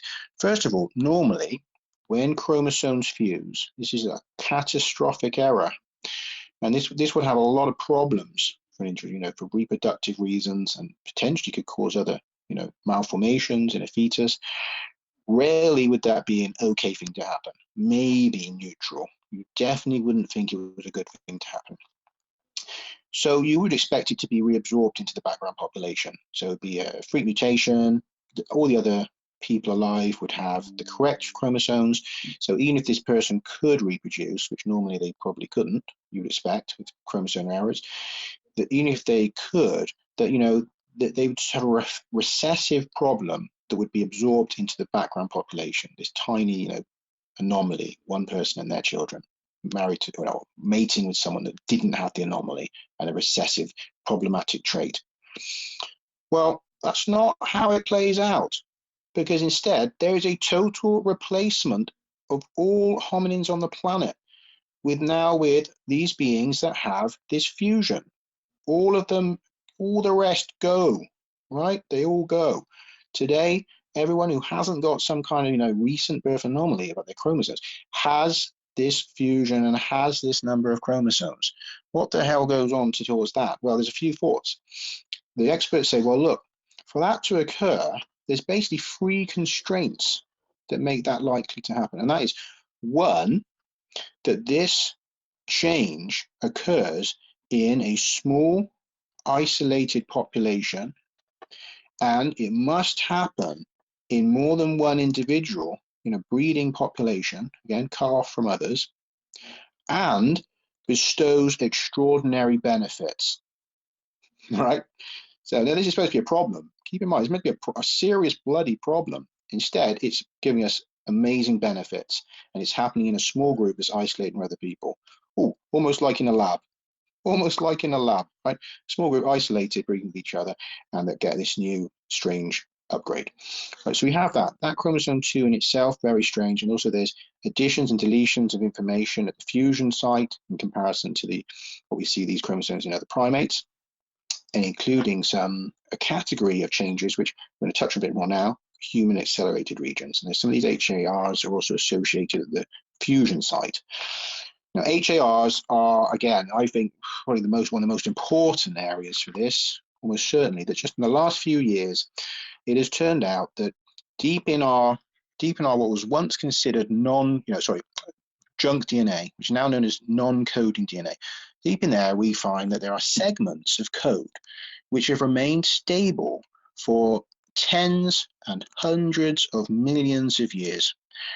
It's so stable that rarely if ever change, and these are across all mammals, right? So we find almost identical segments across all the mammals because they do something so fundamental that when they change, most of the time the organism dies or it just can't reproduce. Now, this really to portray this, the first human accelerated region that was discovered, which is HAR1, it's nicknamed as. They did a contrast to this little segment. Now, this segment is just 118 DNA letters long. That's very short, much shorter than a gene, very short. And so they contrasted it between humans, chimps, and chickens. Now, the chicken and the chimp, they've been separate in evolutionary terms for 300 million years. That's a long time, right? So in that time, how much has changed? Well, it turns out that on that segment of code, 2 letters have successfully changed. So that gives us a successful mutation rate of 1 DNA letter per 150 million years of evolution. Well, I'd say that's pretty darn stable. Now, when they took that same segment in chimps and compared it to ours as humans, they were in for a bit of a shocker because it turned out instead of the 0 changes that they expected, 18 letters had changed. So when they ran the statistics, and the good about this is that the biostatistician who found this is deeply involved in writing the software to kind of do the analysis on biostatistics. So she creates off to check this, and Kane's conclusion, there was essentially a 0% chance of this occurring by any understood evolutionary means, that something had changed the very workings of evolution. Well, that's freaking wild, totally freaking wild. But it's not the end, because it turns out that now we have hundreds of these. There are hundreds of these segments that are called human accelerated regions because evolution has been sped up in these regions, in these highly stable, super stable segments of code have been accelerated suddenly, and that over half are now known to be associated with fetal brain development. Is anyone finding that random when we talk about random evolution? That ain't sounding so random. That isn't a scattershot of everything across our body. Over 50% is to do with fetal brain development, and particularly associated with new areas of the brain like the neocortex, right? The most important novel part of the human brain that is responsible for a lot of things like speaking and maths and abstract thinking, and right. So that's super weird. But it doesn't end there. It does not end there, because just in the last few months, we've had a few more findings. We now know that a lot of information is missing in these areas, that we have what are called H-condels, or human conserved deletions. So these, again, highly conserved areas of code seen across all the other mammals, where in humans, big chunks have gone. They've just been deleted. Now, and as the scientists looking at us have said, well, this should be a huge problem. This stuff can't just disappear. This is super important. Like, look at all the other mammals. They've all got it. How can it just disappear in us and us still be all right? Not only are we all right, it turns out, but these deletions on areas that would not have happened if these areas remained where they were. Oh, isn't that fortunate that these chunks that happen to just magically disappear after being constant and still being all the other mammals, that they assist in these brain changes that give us our complex brain. Right, well, that you would think, surely that's enough, Bruce. God, there can't be more. This is absurd already. Well, yes, there is more, because again, just in the last few weeks, an article came out, and I'm sure some of you have seen this. Turns out that a singular event, now we're getting even really absurd. Remember, evolution is the gradual accumulation of changes over vast periods of time, right? So, a bit here and a bit there over time, over millions of years. Now they have found that a singular event occurred in the human lineage that gave us, again, parts of the complexity of the human brain, and it occurred therefore is either in a single egg or sperm, i.e. in a single fetus, right? So their model is in a single fetus. It may have been in more than one, but of course the odds of that naturally would be so absurd as they wouldn't suggest that. But so they're saying that it's crazy enough. It has to have happened in an individual, this random mutation, but this has happened in one generation now, and that there's the refolding a three-dimensional refolding of the core information, the core DNA in our cells, and that it's been beneficial. It has helped to give us the brain. It's moved areas of code in such a way as, again, it changes the way that they turn off and on other switches that cause expression of genes. So again, a lot of this is regulatory material. So it regulates the expression of your genes. It's not coding for genes, but it changes the way a gene will express. So if you imagine if you had a gene for, say, skull shape, and you express it greater, that the skull shape changes, or you express it less, it will change it again, the skull shape, or turn it off or on. You might not have a skull. Right, so this is the way that these genetic switches kind of work, and most of those are in this non-code, what we now know as this non-coding DNA, that they're doing really important stuff that we didn't really understand in the past, and we now realize that they actually control a lot of the expression of our genes, and that this stuff is not junk at all. It's doing loads of really important stuff. So now we're at the point where we have a long list of anomalies, and so when are these occurring? Well, we know by looking at the fossil record, also we touched on, we know they occur before the split, but we also know when you look at the fossil record that suddenly, around about 800,000 years ago, there is a sudden inexplicable increase in cranial capacity in our lineage, and that's not been understood in the past. There's a few wild theories put out there about cooking food and maybe the brain growing, and but nobody knew. So now we know actually there's all of these genetic anomalies occur, and then the brain goes wackadoodle. It just starts expanding beyond anything that's been seen previously, where the body and brain kind of expanded together. Now it's just the head. It's just gone really big. So this is occurring in that period from 800,000 years ago, roughly, to about 200,000 years ago. We have this super accelerated expansion. You can look at the charts online. If you look for that, you'll find the charts showing this sudden expansion. So in other words, all of this crazy stuff, or at least the bulk of it, is happening right in the period that we've been talking about, that we now know this is happening at the split that leads to all the large-brained hominins, the Denisovans, the Neanderthals, and now several other populations who we don't have names for. In fact, just this week they've found, evidence for another lineage, and of course we've got what we call ghost populations, where we only know of them through genes in humans, but we know there's several other lineages that we mated with and absorbed over the period. So initially, there seems to be a whole load of different large-brained humans coming suddenly out of one lineage, almost like somebody is experimenting, and out of the lab is coming more than one result. Well, isn't that funny? Isn't that funny? Exactly what you'd expect. So we now have what seems to be a small population interbreeding that have a load of wacky changes, and that they go on to get upgrades that make them the most competent, hominin on the planet. So they outcompete everyone, they outbreed everybody. They seem to absorb the other populations when they breed with them. What's the old go forth and multiply? Seems that when they may mate with others, they kind of absorb them into this populace, and eventually there's a total replacement, and all that's left is these strange new Homo sapiens.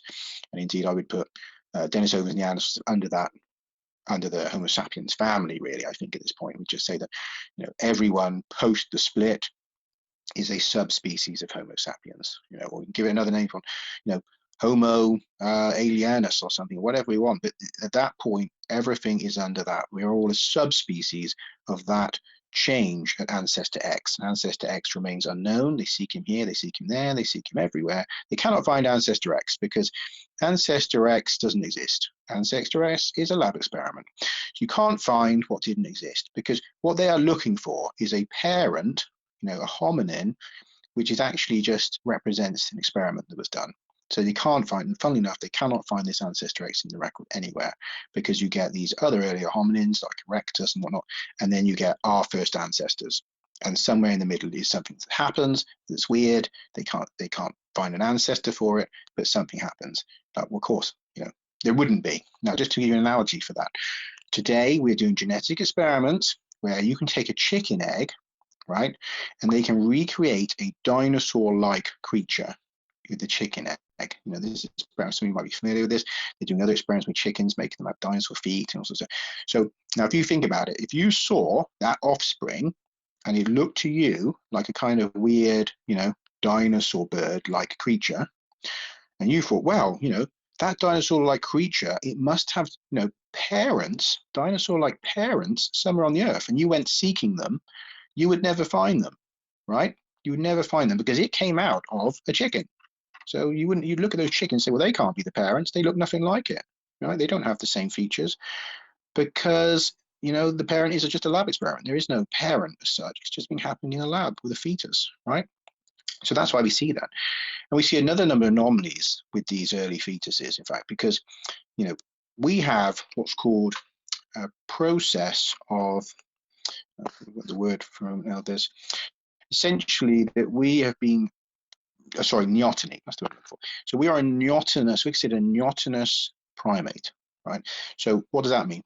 Neoteny is the retention of juvenile traits into adulthood in an organism, right? So we retain the infant traits that you see in other primates. So if you look at a baby chimp and you look at a human being, you'll notice actually that it's very similar to us. And that's because at that stage, it hasn't become particularly hairy. It hasn't had its jaw move forwards. It hasn't got most of the really robust features and brow ridges and the other things that we really think of to a chimpanzee that make it look totally different to us. Most of those traits come on as it matures. We have been, someone has jammed the brakes on in our infancy in terms of our morphology, that we retain this round head without the jaw and the brow ridges, without the hair.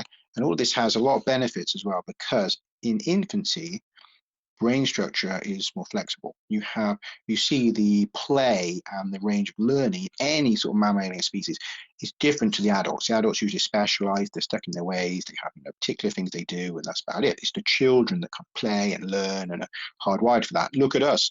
Right into our adulthood, we're focused on games and sport and play, and we can change, we can learn, we can change our career paths, we can change our interests. We have this flexibility that is not seen in adults and other species. Again, that's to do with neoteny. And that also begs the question again of why would you do it? So if you want the human brain to expand, you've got to get that bloody brain out of the birth canal, right? You've got to be born. It's no good making these changes and then every mother dies in childbirth because the head's too big, right? That's a flipping problem. So what's been done in this is the timing of gestation, and again, our timing of gestation got really compared to primates. We are born as essentially a fetus. So we are born as a fetus. And look at other mammals. We're again unique in this. When we are born, we are completely freaking useless. Yeah. We cannot fend for ourselves. We cannot do anything. Most of our, other mammal friends, they're up and running pretty quick. And they are fairly self-sufficient within months or a few years. Humans are not. We have this dragged out infancy. And part of that is because we are still rapidly developing in the way the fetus does after we are born. Brain expansion is occurring almost on par to when we're in the womb. So even the head hasn't even fused, we're not functional. You can't even hold the head up. This isn't right. This isn't right. Look at the other primates. Something's very wrong here. And on top of that, we have one of the most difficult childbirths of any primate. The other primates, they don't have these problems, these childbirth problems. They don't have the agony, they don't have all the deaths, they don't have any of this. There's a lot of other issues as well. Very quick on genetics before I leave that. There is also negative traits. And this is a really good book out there called Human Errors that I would recommend to people. And in that, this book is mainly an argument against creationism, the idea that humans were made perfect by a perfect God, which is the creationist kind of theory, which is obviously somewhat related, through the intelligent design world, which intelligent design is meant to include both theological and non-theological intelligent models for how the universe came about, for how humans came about. Right? And in the creationist view, a perfect God makes humans perfect. Well, as pointed out in Human Errors, this just doesn't stand up because we are full of errors. We have we have bones that shouldn't be there. Our eyes are poorly done. We have all sorts of organs that are problematic. And one of those notable things is we have a whole load of reproductive problems, an absolute load of them. Particularly, and I know that, this probably, most people will know it, but certainly will know, that the number of miscarriages human females have is just extraordinary and horrifying. And a lot of people, they'll say, "Why has God done this to me?" And it's horrific. And I totally understand. But if they look at the facts, they realize actually we are freaking cursed with this, because the other primates don't have this problem. We have a huge number of fetuses are lost during gestation due to different errors and stuff like that. We also have other problems to do with reproduction, hidden reproduction and hidden ovulation, and all sorts of stuff that are really problematic. It's almost a wonder that we managed to have any children at all and we've managed to survive, because we have so many of these reproductive issues. Now you think about it. What is prime directive number one for evolution? If evolution was an algorithm or program, if you follow, what would its prime directive be? Well, reproduction. Right, reproduction. Organisms have to keep copies and they have to, give offspring and continue on. That's the most important function from an evolution point of view. Now, why would that area be so problematic in humans then? If it's not like that in all these other mammals, why have we got that? Why hasn't the evolutionary forces swept away all of those who had these problems and left only those that didn't have these reproductive problems? That's what evolution does. It would favor those who can breed the best. So this doesn't make sense. So in other words, what you find is in the very same segments of code that have given us our higher brain functions and the morphology and anatomy that has made us the masters of Earth, is attached to the same freaking errors that are causing us all these genetic problems, these genetic diseases, these anomalies, these reproductive problems. They're all in the same mass of code, where this was done shoddily, that this wasn't a perfect upgrade. Remember what they said. We had to do this with pretty much the medical kits on the sources, that we had to make a new species with what we had, that this was a flipping, really edgy as seats experiment where, a lot of it went wrong. And that's why we are not a perfect creation, that we have all of these errors and they cannot be naturally resolved. Because if evolution sweeps away those problems, with it goes all of our higher brain functions. With it goes our opposable thumbs and these great benefits that have made us what we are. And so this is not just about an upgrade. The evidence is also in the problems.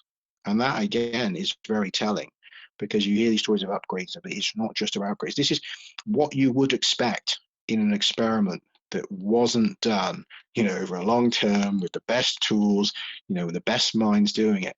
It was done by who survived the ship, what technology they had, and the best they could do. Much as they may have been masters of genetic engineering, they didn't have the right technologies. They didn't have the time, and they had to do their best. And that, again, is the further evidence of this, not just the improvements and the upgrades, but the very problems themselves. And indeed, I think that the only way we're ever going to fix these is by learning from them how to re-engineer parts of the genome, because we cannot otherwise heal these genetic diseases, which again is a whole other related topic. But when you put these together, and when you think it through, and I know it's a lot of information, when you put these three areas together, each one of them is extraordinary. The impacts, the object breaking up, and the anomalies. And these are the three cores of the transmission. So I consider this to be a confirmation of an alien contact, an objective scientific supporting of what they have said, and therefore we do not need any governments, we don't need anyone else. We simply need this information to not be suppressed further. And that is the current situation. It is being sidelined and suppressed. And you will note very quickly that journalists are not taking notice of this. You will note that the great bastions of celebrities in these fields are not talking about this, that all these people have these platforms, they're not talking about this, that it is being deliberately kept to the sidelines, despite the fact it's the only case fully supported by an immense amount of evidence. So I'll stop it there, and I'll let you jump if I don't ask any questions. I know that there's a lot of information. I appreciate that. I don't expect everyone to remember it all at once, but hopefully you listen back. Yeah. Okay. Yeah. Jump in.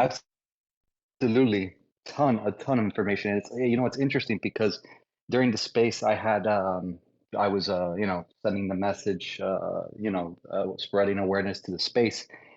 I had a quick, not even a quick, but a quick exchange of information to bring awareness to the space. I had, um, pardon me. So I had a quick exchange with Nick Pope, which Bruce, I'm pretty sure you know Nick Pope. He was talking about catching on to space later and talking about specific elements of the conversation that you just had, right? And then I was having a conversation with Heidi Hollis, which I'm sure you know as well. And she had a question for me to ask you. So she said she apologizes that she's not able to join. She's actually about to record for a conference, but she asked a question. She said, I wonder if he is able to have genetic material tested for its DNA. And if so, could the test for potential different DNA attributes, if it's submitted his way?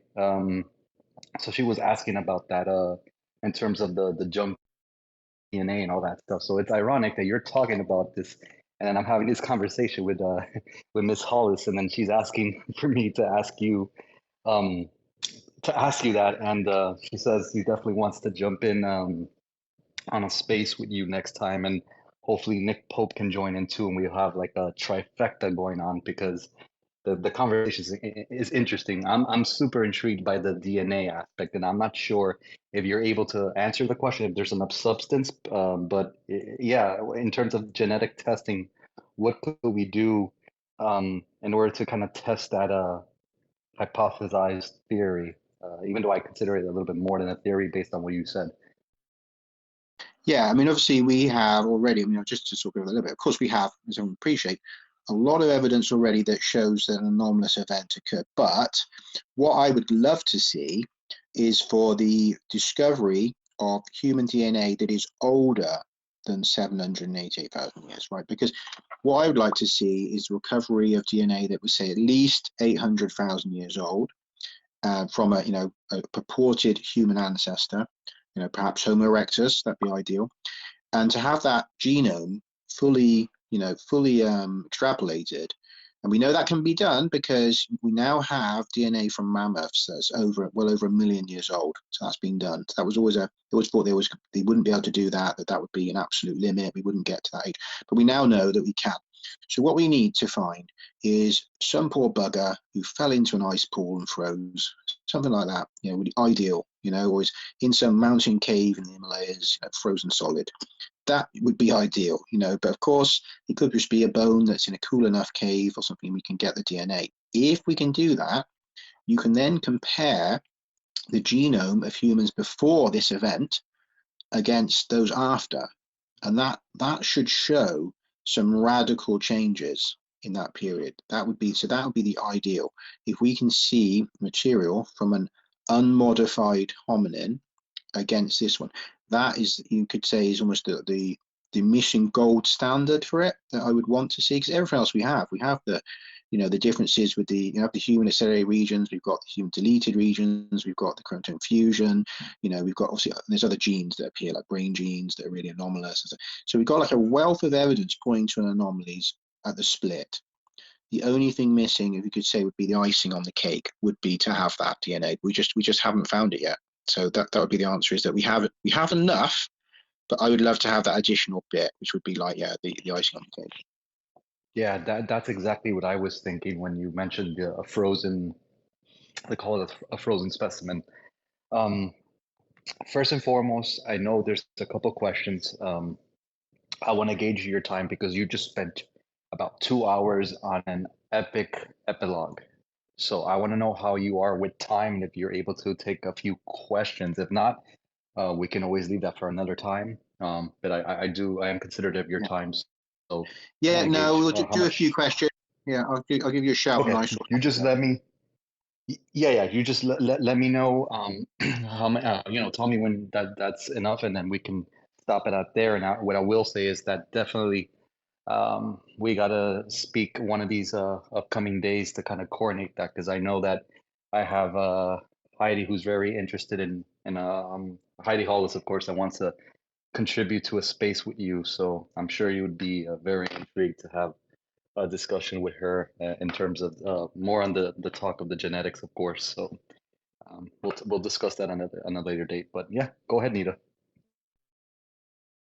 Thank you very much. First of all, Bruce, thank you very much. It was a very informal discussion that we're having. Well, you shared a lot of valuable information. I have my share questions, but I want to give priority to someone who asked this following question in the comments. Mike Kilo asked if you're involved in the Galileo project headed by Avi Loeb. No, I'm not. I have reached out to them before, but I have founded a non-profit called Alien Technosignatures Research Group, and that's in collaboration with a couple of interested scientists. So our aim is to put out some papers on the related topics. There's a very small number of people that are involved, but we do have a backer who is also a financial backer of the Galileo project. So we've a bit of a link there. But I've reached out to Avi Loeb and I've not heard back. And I reached out on their contact box on their website, not heard back. Avi was asked a question about my work on Kurt's Theories of Everything podcast, to which he did respond, and he said, that basically that it was possible that the tektites did represent material from interstellar objects, that they're a mystery that needs more information on, and that he'd be interested, of course, to see if what they found from one of these interstellar objects was also tektites, because of course that would support it. But it was very clear from my answer that he hadn't read my preprint paper that I have on ResearchGate, or at least he didn't say he had, because the guys was sort of asking him about that, and the way he answered suggested either he wanted to not talk about it or that he hadn't read it. I mean, I can't tell you which it was, but he didn't refer directly to it. But so he seemed to concur that that was a possibility, but didn't go any further. And I've had no correspondence with him. You'd think that, being that there are not exactly many people putting out papers on interstellar objects, that his team might have actually replied to me. So I don't know what to make of that. Some people have told me that they want to go slowly with their kind of revelations, and that's a deliberate reason why they haven't spoken to me, because my work is a bit further along down that track than they're ready to go. Could be, I don't know, it could just be that they just haven't bothered, I'm not sure. But so I don't work directly with them, and that's the sort of tenuous link, if you like, with them, and of course linked by the topic interstellar objects. Thank you, Bruce. Appreciate it. Perfect. Bruce, thank you for what you've been sharing. What you shared was wonderful. I enjoyed everything about it. If there's anyone I want to talk to about aliens, it's definitely you. But one of my questions I want to go to is, what is your thoughts about the Black Knight satellite? There's a lot of ideas out there about this being some type of extraterrestrial spacecraft or some kind of it's something that, is what some people call a conspiracy theory, but I just wanted to understand if you knew anything about the Black Knight satellite.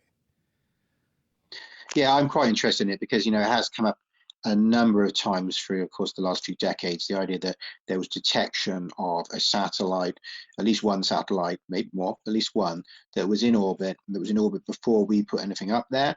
And that, there's links to Tesla, apparently that he had some sort of contact with it. Also, there's been a couple of different scientists, I think both Russian and American scientists, who believe that they had, observed this object going around. I think it's supposed to be in a circumpolar orbit, so going from like north to south pole. There's obviously the images from from NASA missions. And some of them, okay, there's one at least that seems to be a heat blanket, but there's another one which seems to show an object which is probably not, and this probably is some kind of satellite.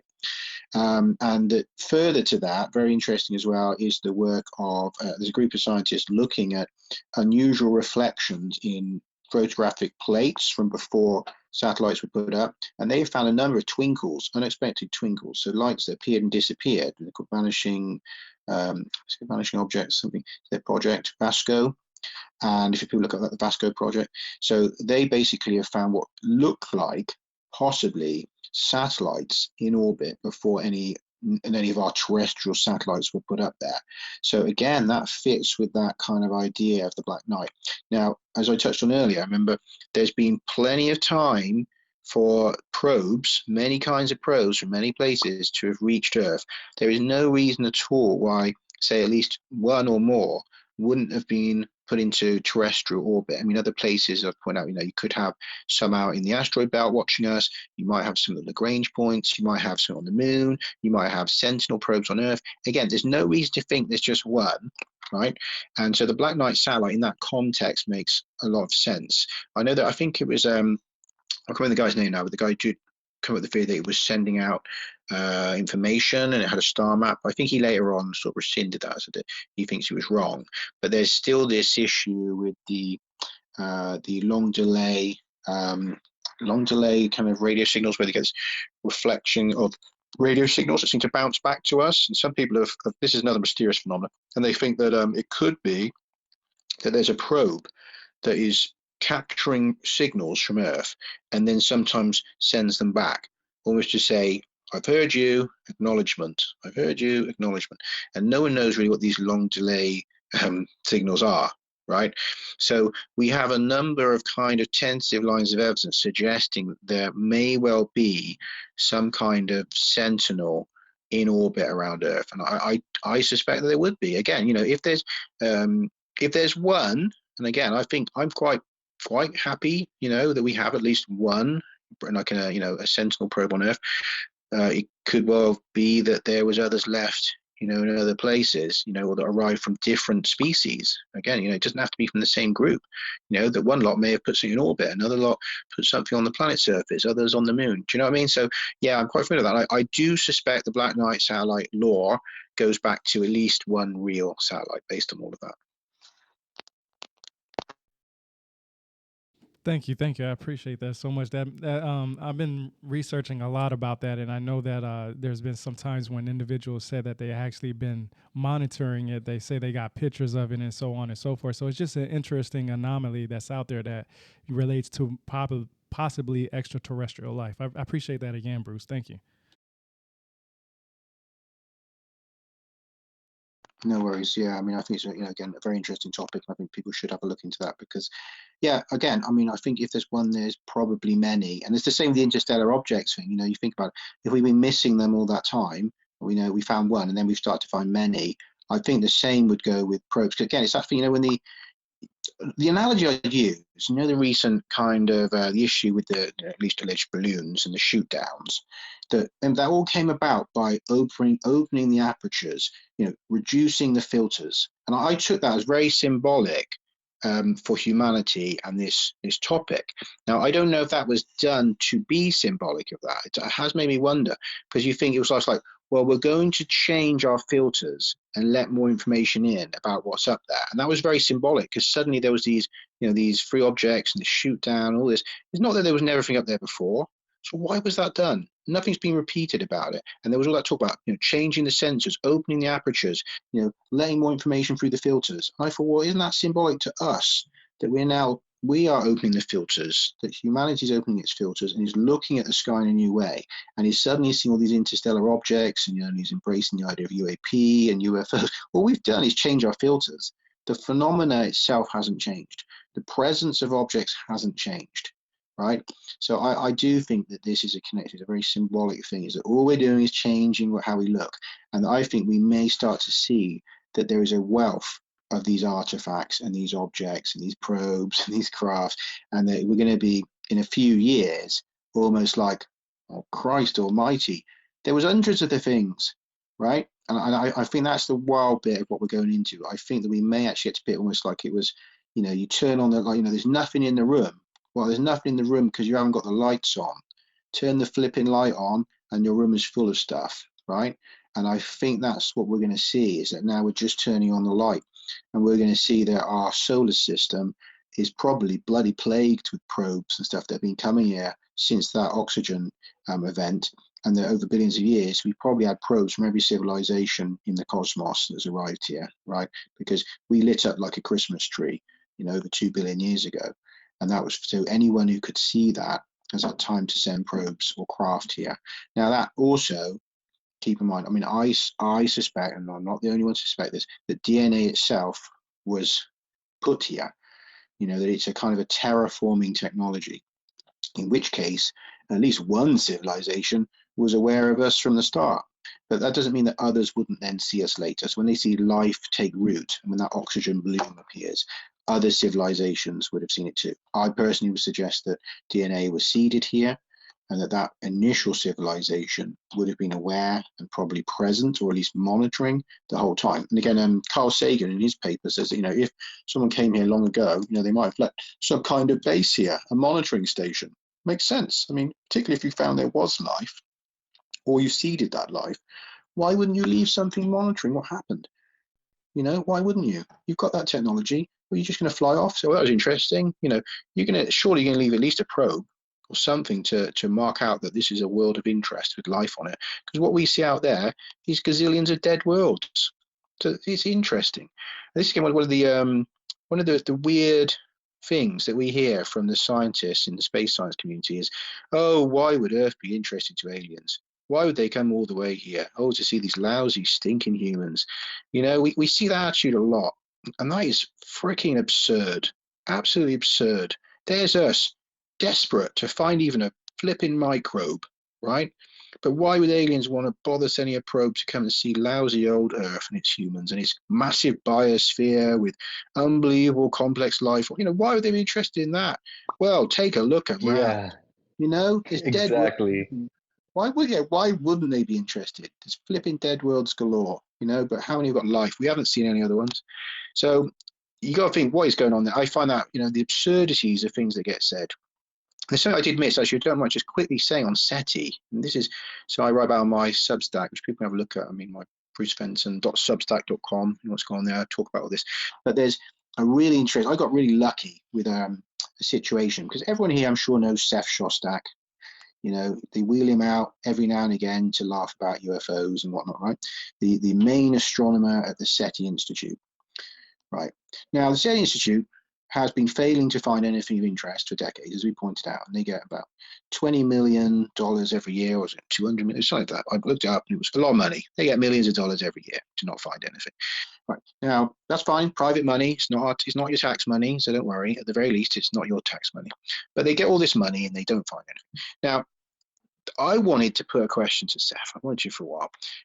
I got really fortunate because Mick West, like everyone knows Mick West had Seth Shostak on his podcast, right? And by sheer luck or fate, I managed to get a question to Mick West to put to Seth Shostak. And it bloody got asked. And I was so happy because he asked him, is genomic SETI, which is obviously what I'm involved in, it's a search for extraterrestrial intelligence through the genome, right? Is that legitimate? And should they be doing it? And basically, he comes out this big long thing about, yes, well, actually, it is legitimate. And that, Paul Davies, who's another luminary of space science and the SETI post-detection director, and all this, he says, yes, he's been talking about it for years and saying what a good idea it is. He says, oh, but as far as I know, nobody's bothered to do it. And that you could put a grad student on it and they could do it, in a few weeks, without any expense or anything like that. Now, you stop and think about that for a minute. You've got the main guy from the search for extraterrestrial intelligence with the absolute freaking hide to sit there with all those millions of dollars pouring through to find nothing, saying that they could have cheaply and easily done real science, real SETI science on the genome, looking for any encoded messages or mutations that were artificial, by asking a grad student to spend a few weeks going through the papers. A few weeks.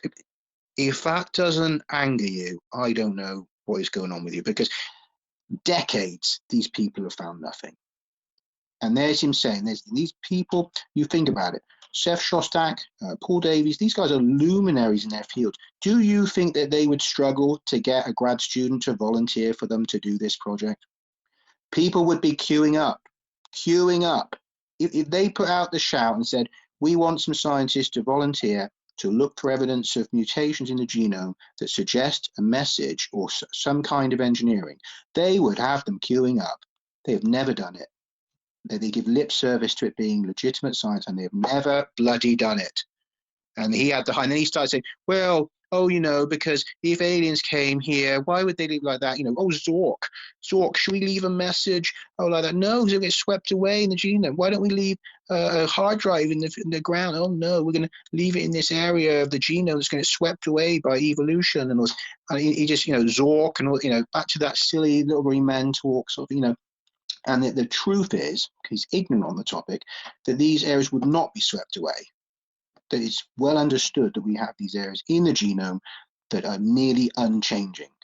And that's exactly where everyone has said that if you're going to look for a message, look in these highly conserved areas. And there you have the cheek. He didn't even know what he was talking about. And then to poo-poo it like that after having admitted that they know it's real science and they know they could be doing it and not one of them has bloody done it. And indeed, it does only take a few weeks to look through and realize that you've got all of these anomalies. So what is going on there? What is going on there? And people should be absolutely horrified because it shouldn't be left to me. It shouldn't be left to me, a flipping IT grad, someone on Ancient Aliens, to be doing that. It's absolutely freaking absurd that you've got these luminaries in the field. It is. It really is.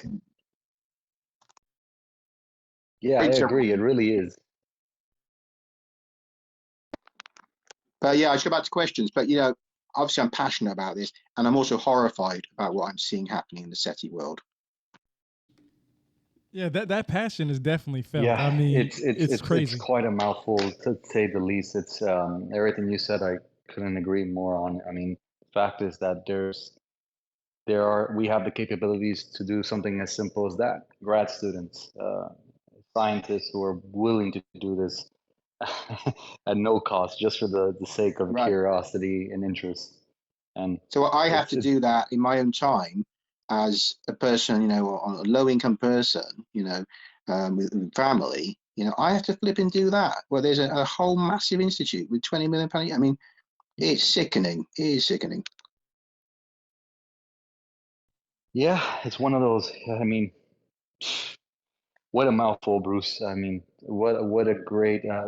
I really enjoyed today. You narrated this whole story, and it came back full circle, and it just starts to make a lot of sense. I know initially at the beginning, some of you who may not be familiar with some of his work, you'd be like, "What is going on here?" But you see at the end how everything it does connect.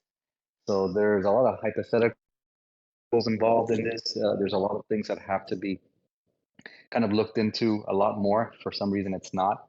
But this is probably one of the most compelling stories I've ever heard. And this is coming from someone that is, I'm keen on ancient history. I feel that this is definitely part of that. It's definitely ancient history.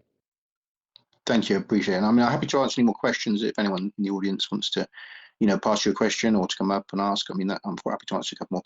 I mean, it's obviously it's a very complicated topic, and I wouldn't expect anyone to go away from this after 2 hours and retain everything in your mind. Hopefully we'll listen back and go away and look at the studies that I've mentioned, to see that they're legitimate and they're out there, and obviously they can check my Substack and stuff. But, I'm quite happy to answer a couple more questions if anyone's got any. Well, absolutely. What I would say is Yes. what I would say is how much time do you have? You have time for one more question, or what are? Let's say probably another quarter of an hour. Okay. There's a bunch of hands up. I'm not sure who was first. This is going to be interesting. Anita, did we see who had their hand up first? Michael, Shai, and Trevor. Michael, what about Jade just? I don't see any other so requests right now. Okay, so let's do this. Let's go with Michael since you saw his hand first. What I'm going to ask everyone after Michael, please write your question in the bubble just in case we don't get to you. What we're going to do is we're going to take 2 to.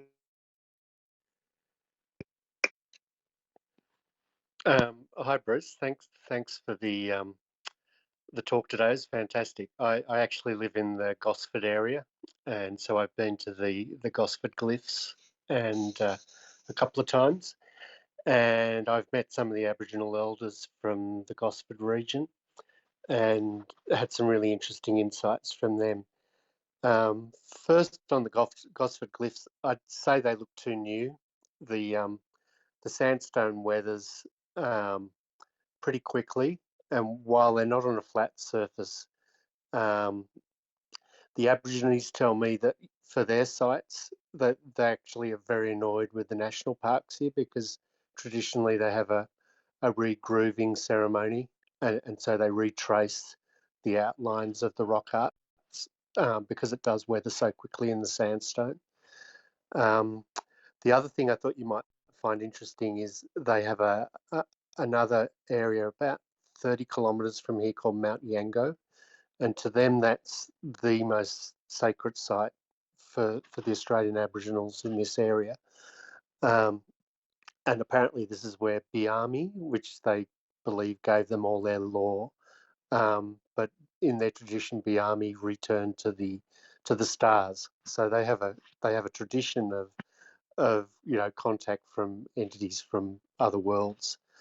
And the other interesting thing is that a lot of the rock art in this area has got whale etchings in it. They believe they have a thing called song lines, which is similar to the ley lines, and so it's embedded in their rock art, but it's also a way to kind of navigate the country, know where there's food and stuff like that. But there's also a metaphysical aspect to it where they can telepathically connect to the ground, to the earth, and to animals, and so a lot of the rock art around here is also got a whale art and dolphin art, and they believe that signifies, or that they believe that the whales that migrate up and down this coast follow the song lines as well. So, and I also have a friend from this area who saw. He was out fishing on Brisbane waters in the 90s and saw one of the craft. Went over silently, like only about 20 metres above him, and really scared him. Anyway, just wanted to share those insights, and thanks again for a fascinating talk. Yeah, thank you very much. Yeah, I mean, like I said, I stay sort of ambivalent on the exact age of the glyphs, because I mean, they're not, for me, they're not like particularly crucial to anything obviously I've detailed, but it does happen to be that they're at that sacred site. So that's where most people would probably have heard of that site from, to be honest, is in the controversy around the Gosford glyphs. But the other thing, yeah, of course, is interesting, I kind of hinted to this, was that the sighting of the craft over the waters, and obviously you've shown there's maybe another event where craft was seen over those waters. But I found it very interesting because, if this story was about to come out, it's kind of funny that a few months before, it seems like a craft was sucking something up out of the water, and supposedly that wrecked saucer, or some parts of it would have, I suppose, been still in the bay. So it's kind of funny that before this, all happens, this, what comes out of this story, that there's a bloody, a mass sighting, seeing a ship, go around the bay, sucking up water, trying to find something in the water. And then, all this information comes out. So I do wonder if it wasn't recovering, some part or all of the crashed saucer. I can't say it was, but obviously it's very funny time, just about 3 months, I think, difference to when they went down to the site. Before that, you had this mass sighting. So, very strange. And obviously, there's quite a bit of UFO activity around that kind of region, it seems. So, very, very fascinating, all that. And on the Aboriginal side of this story as well, just very quickly, there's a paper. I mean, I'm going to mention another paper for people to want to look at, is Australites, Part 2, Early Aboriginal Perception and Use, by Philip Clark, and that's in the Journal of Astronomical History and Heritage. And so in that, he talks about connections to Australite. And there was a few different interesting things there, just very quickly. So they're considered to be ancestor objects. So I'll just read a little bit of this. So the perceived power of Australites was derived from their connection to ancestors who went up to the sky world after the creation. It was a widely held Aboriginal belief that it was in the sky world that the ancestors, often seen as celestial bodies, created the weather for the earth, still had an influence over living people. There was broad agreement between Aboriginal people and Europeans concerning the origin of Australites. The Aborigines tell us that these stones fell from the sky and are what our American friends would call good medicine, in which they agree with the majority of modern geologists. So in other words, the Aboriginal people already knew that these fell from the sky and were from space, and that they had a connection to the ancestors and to the sky world, right? So you think about that. And then additionally, it says, so the blacks, again, this is quotes, so the blacks called them Nulu, and they barter with them with neighboring tribes as magic stones, and they believe the Australites reached the earth from some extraterrestrial region and possess some magic power, right? And then the last bit, which I think is very interesting, is they say, according to Aboriginal patrol officer that they talked to, the Ningar, or Icemen, and you think of that as the tall Nordics and all that lore, right, the Icemen, right, made a black hail of Australites fall from the sky to kill ring-necked parrot men as punishment for killing all the warrow, or the wallabies.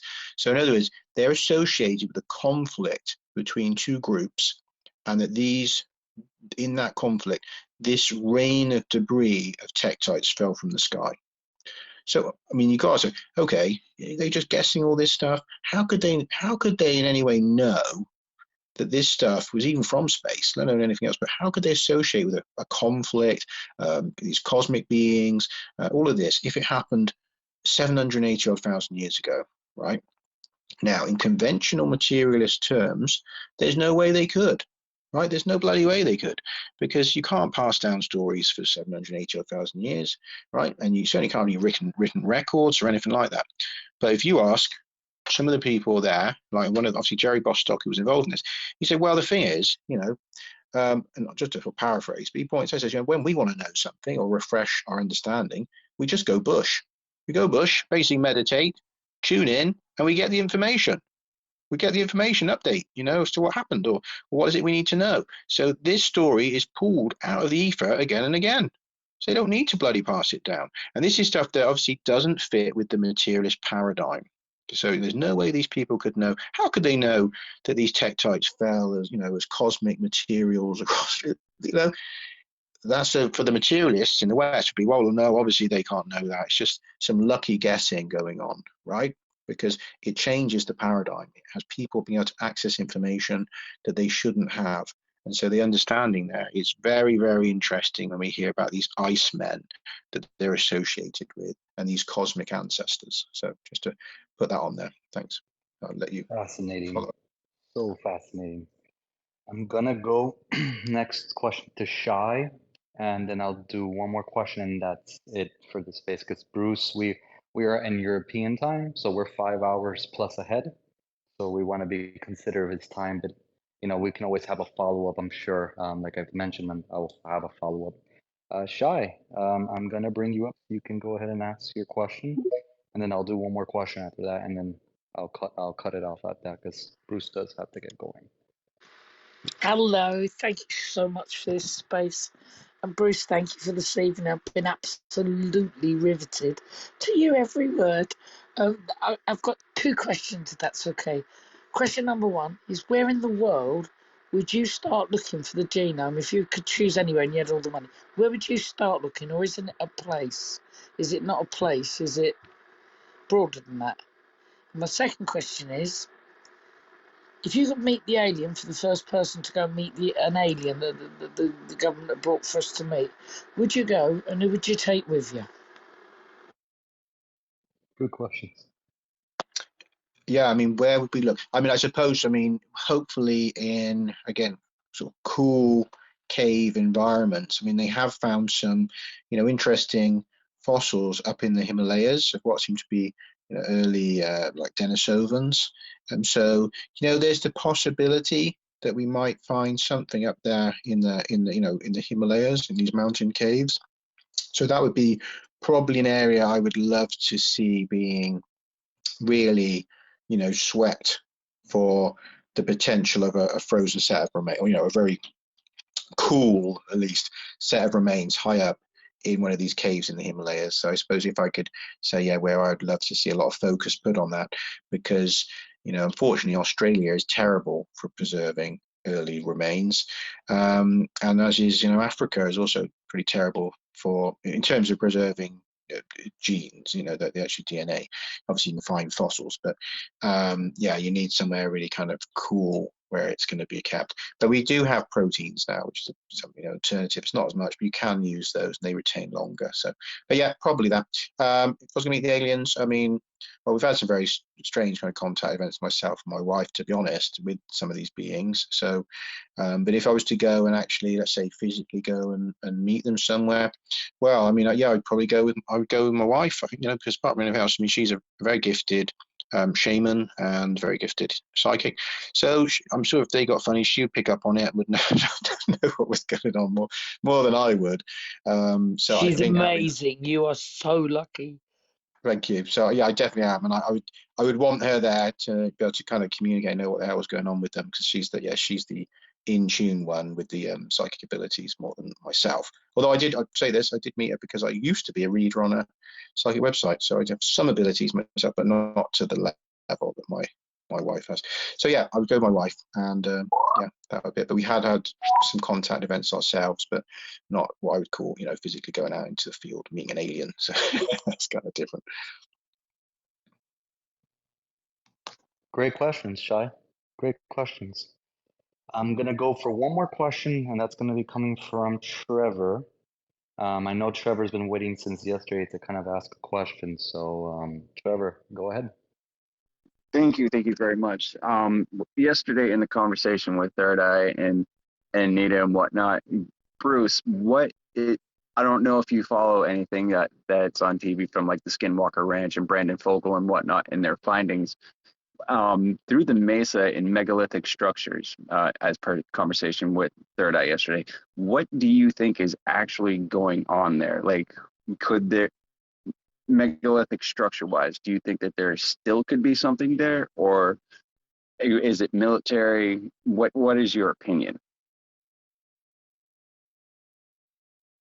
Yeah, I'm very sort of, you know, on the fence with Skinwalker. I'm not sure, because I mean, of course, we've had so many different legends. Look, I remember reading about it in 14 Times, probably well over 20 years ago, when the first stories of the wolf being shot, you know, and all that stuff. So I mean, you know, I've been interested in that story for over 20 years, but there obviously is a lot of, you know, inconsistencies, and you know, what's gone on with previous research where things weren't shared by Bigelow. You know, he kept all the files, and there's all these different conflicting views as to if anything's happening, and you know, what if anything is happening.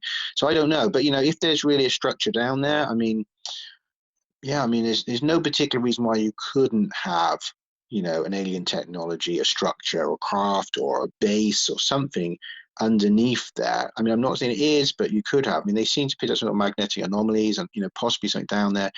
It's not impossible. Again, in the story I've already shared, you know, it does talk about there being underground facilities from different beings that are under the surface of our planet.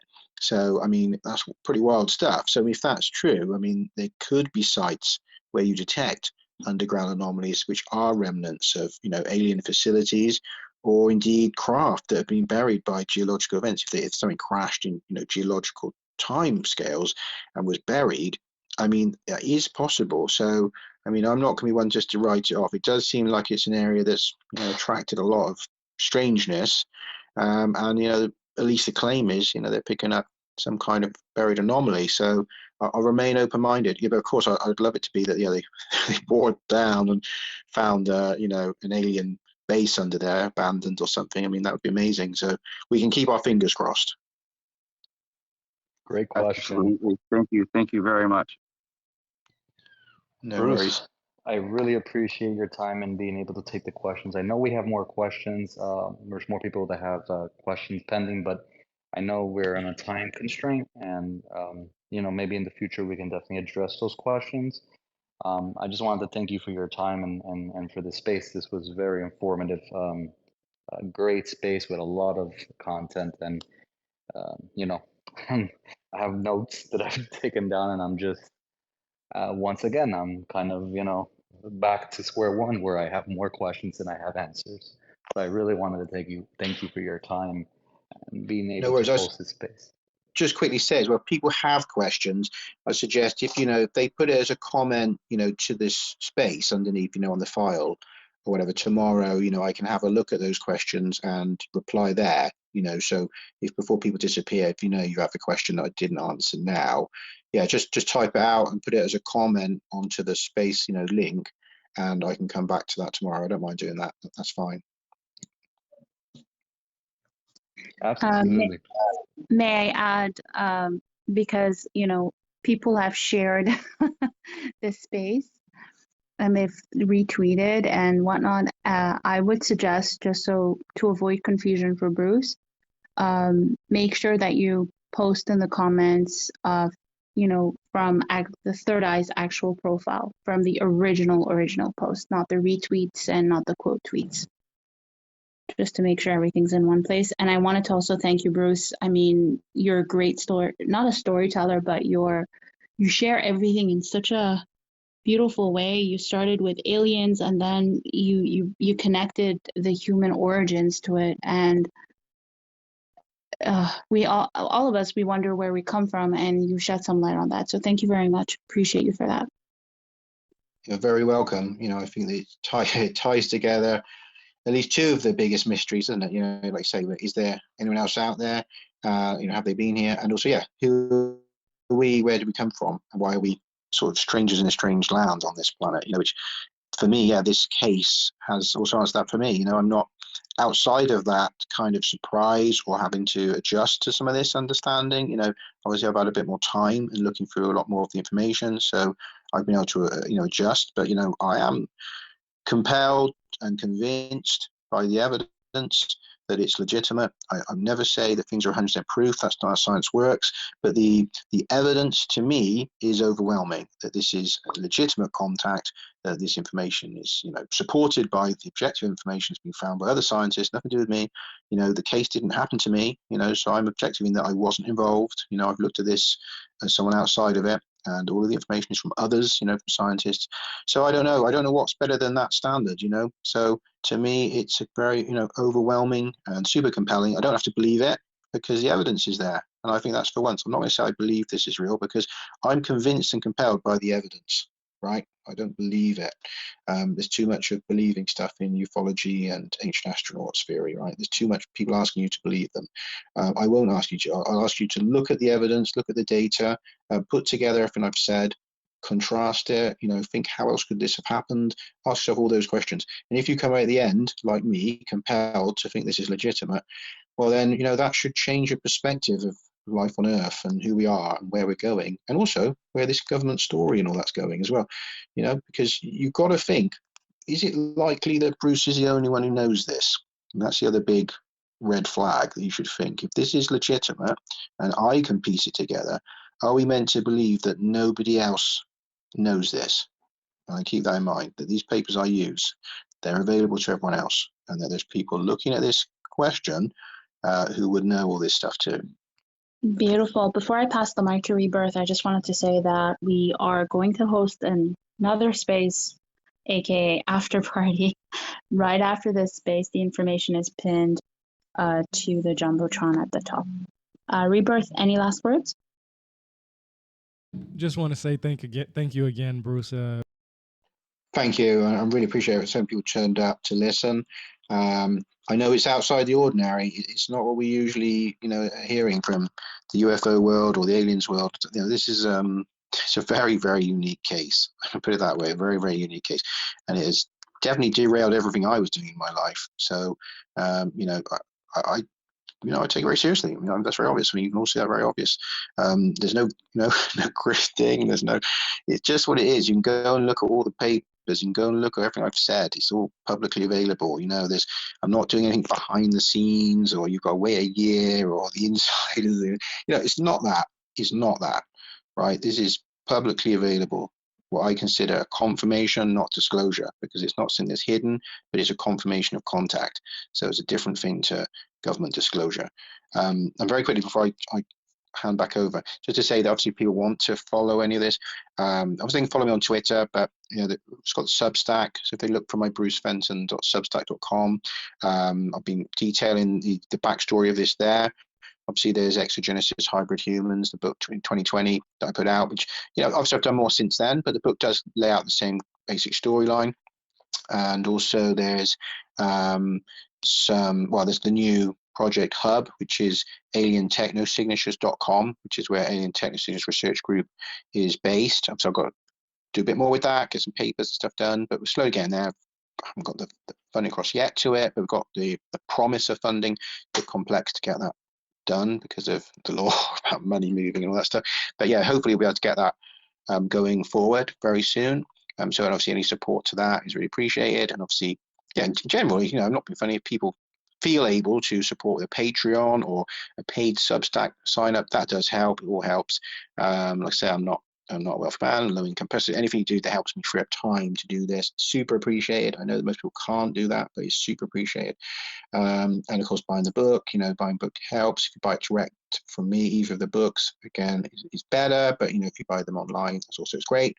So anything like that, if you feel like supporting, I'm very keen at some point to get some video stuff made around this. So I'm trying to talk to people that do that, because I think it's a visual story, and it would be super awesome to have it as a documentary and one day as a movie or something. I mean, Christ.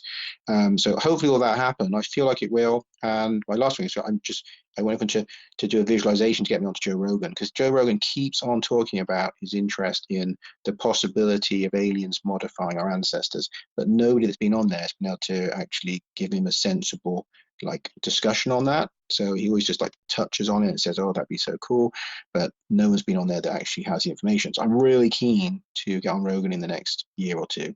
So if anyone's got any visualization things they do, by all means see me on Rogan. I appreciate that, because if we can make that happen, that'd be wild, because the mainstream media is just not going near this. So I don't know if that will ever change, but certainly the independent media is where I'm looking to get this information out there into the public consciousness. So that's my hope. And obviously, if anyone has ways or ideas around that, I'm totally open to people messaging about that. You can send a comment on the space or something if you have an idea about how to get this kind of widely known. Totally open to ideas. So thanks everybody. Really appreciate you all listening, and I hope that it was mind expanding. Yes, thank you so much, Bruce. I really appreciate your time.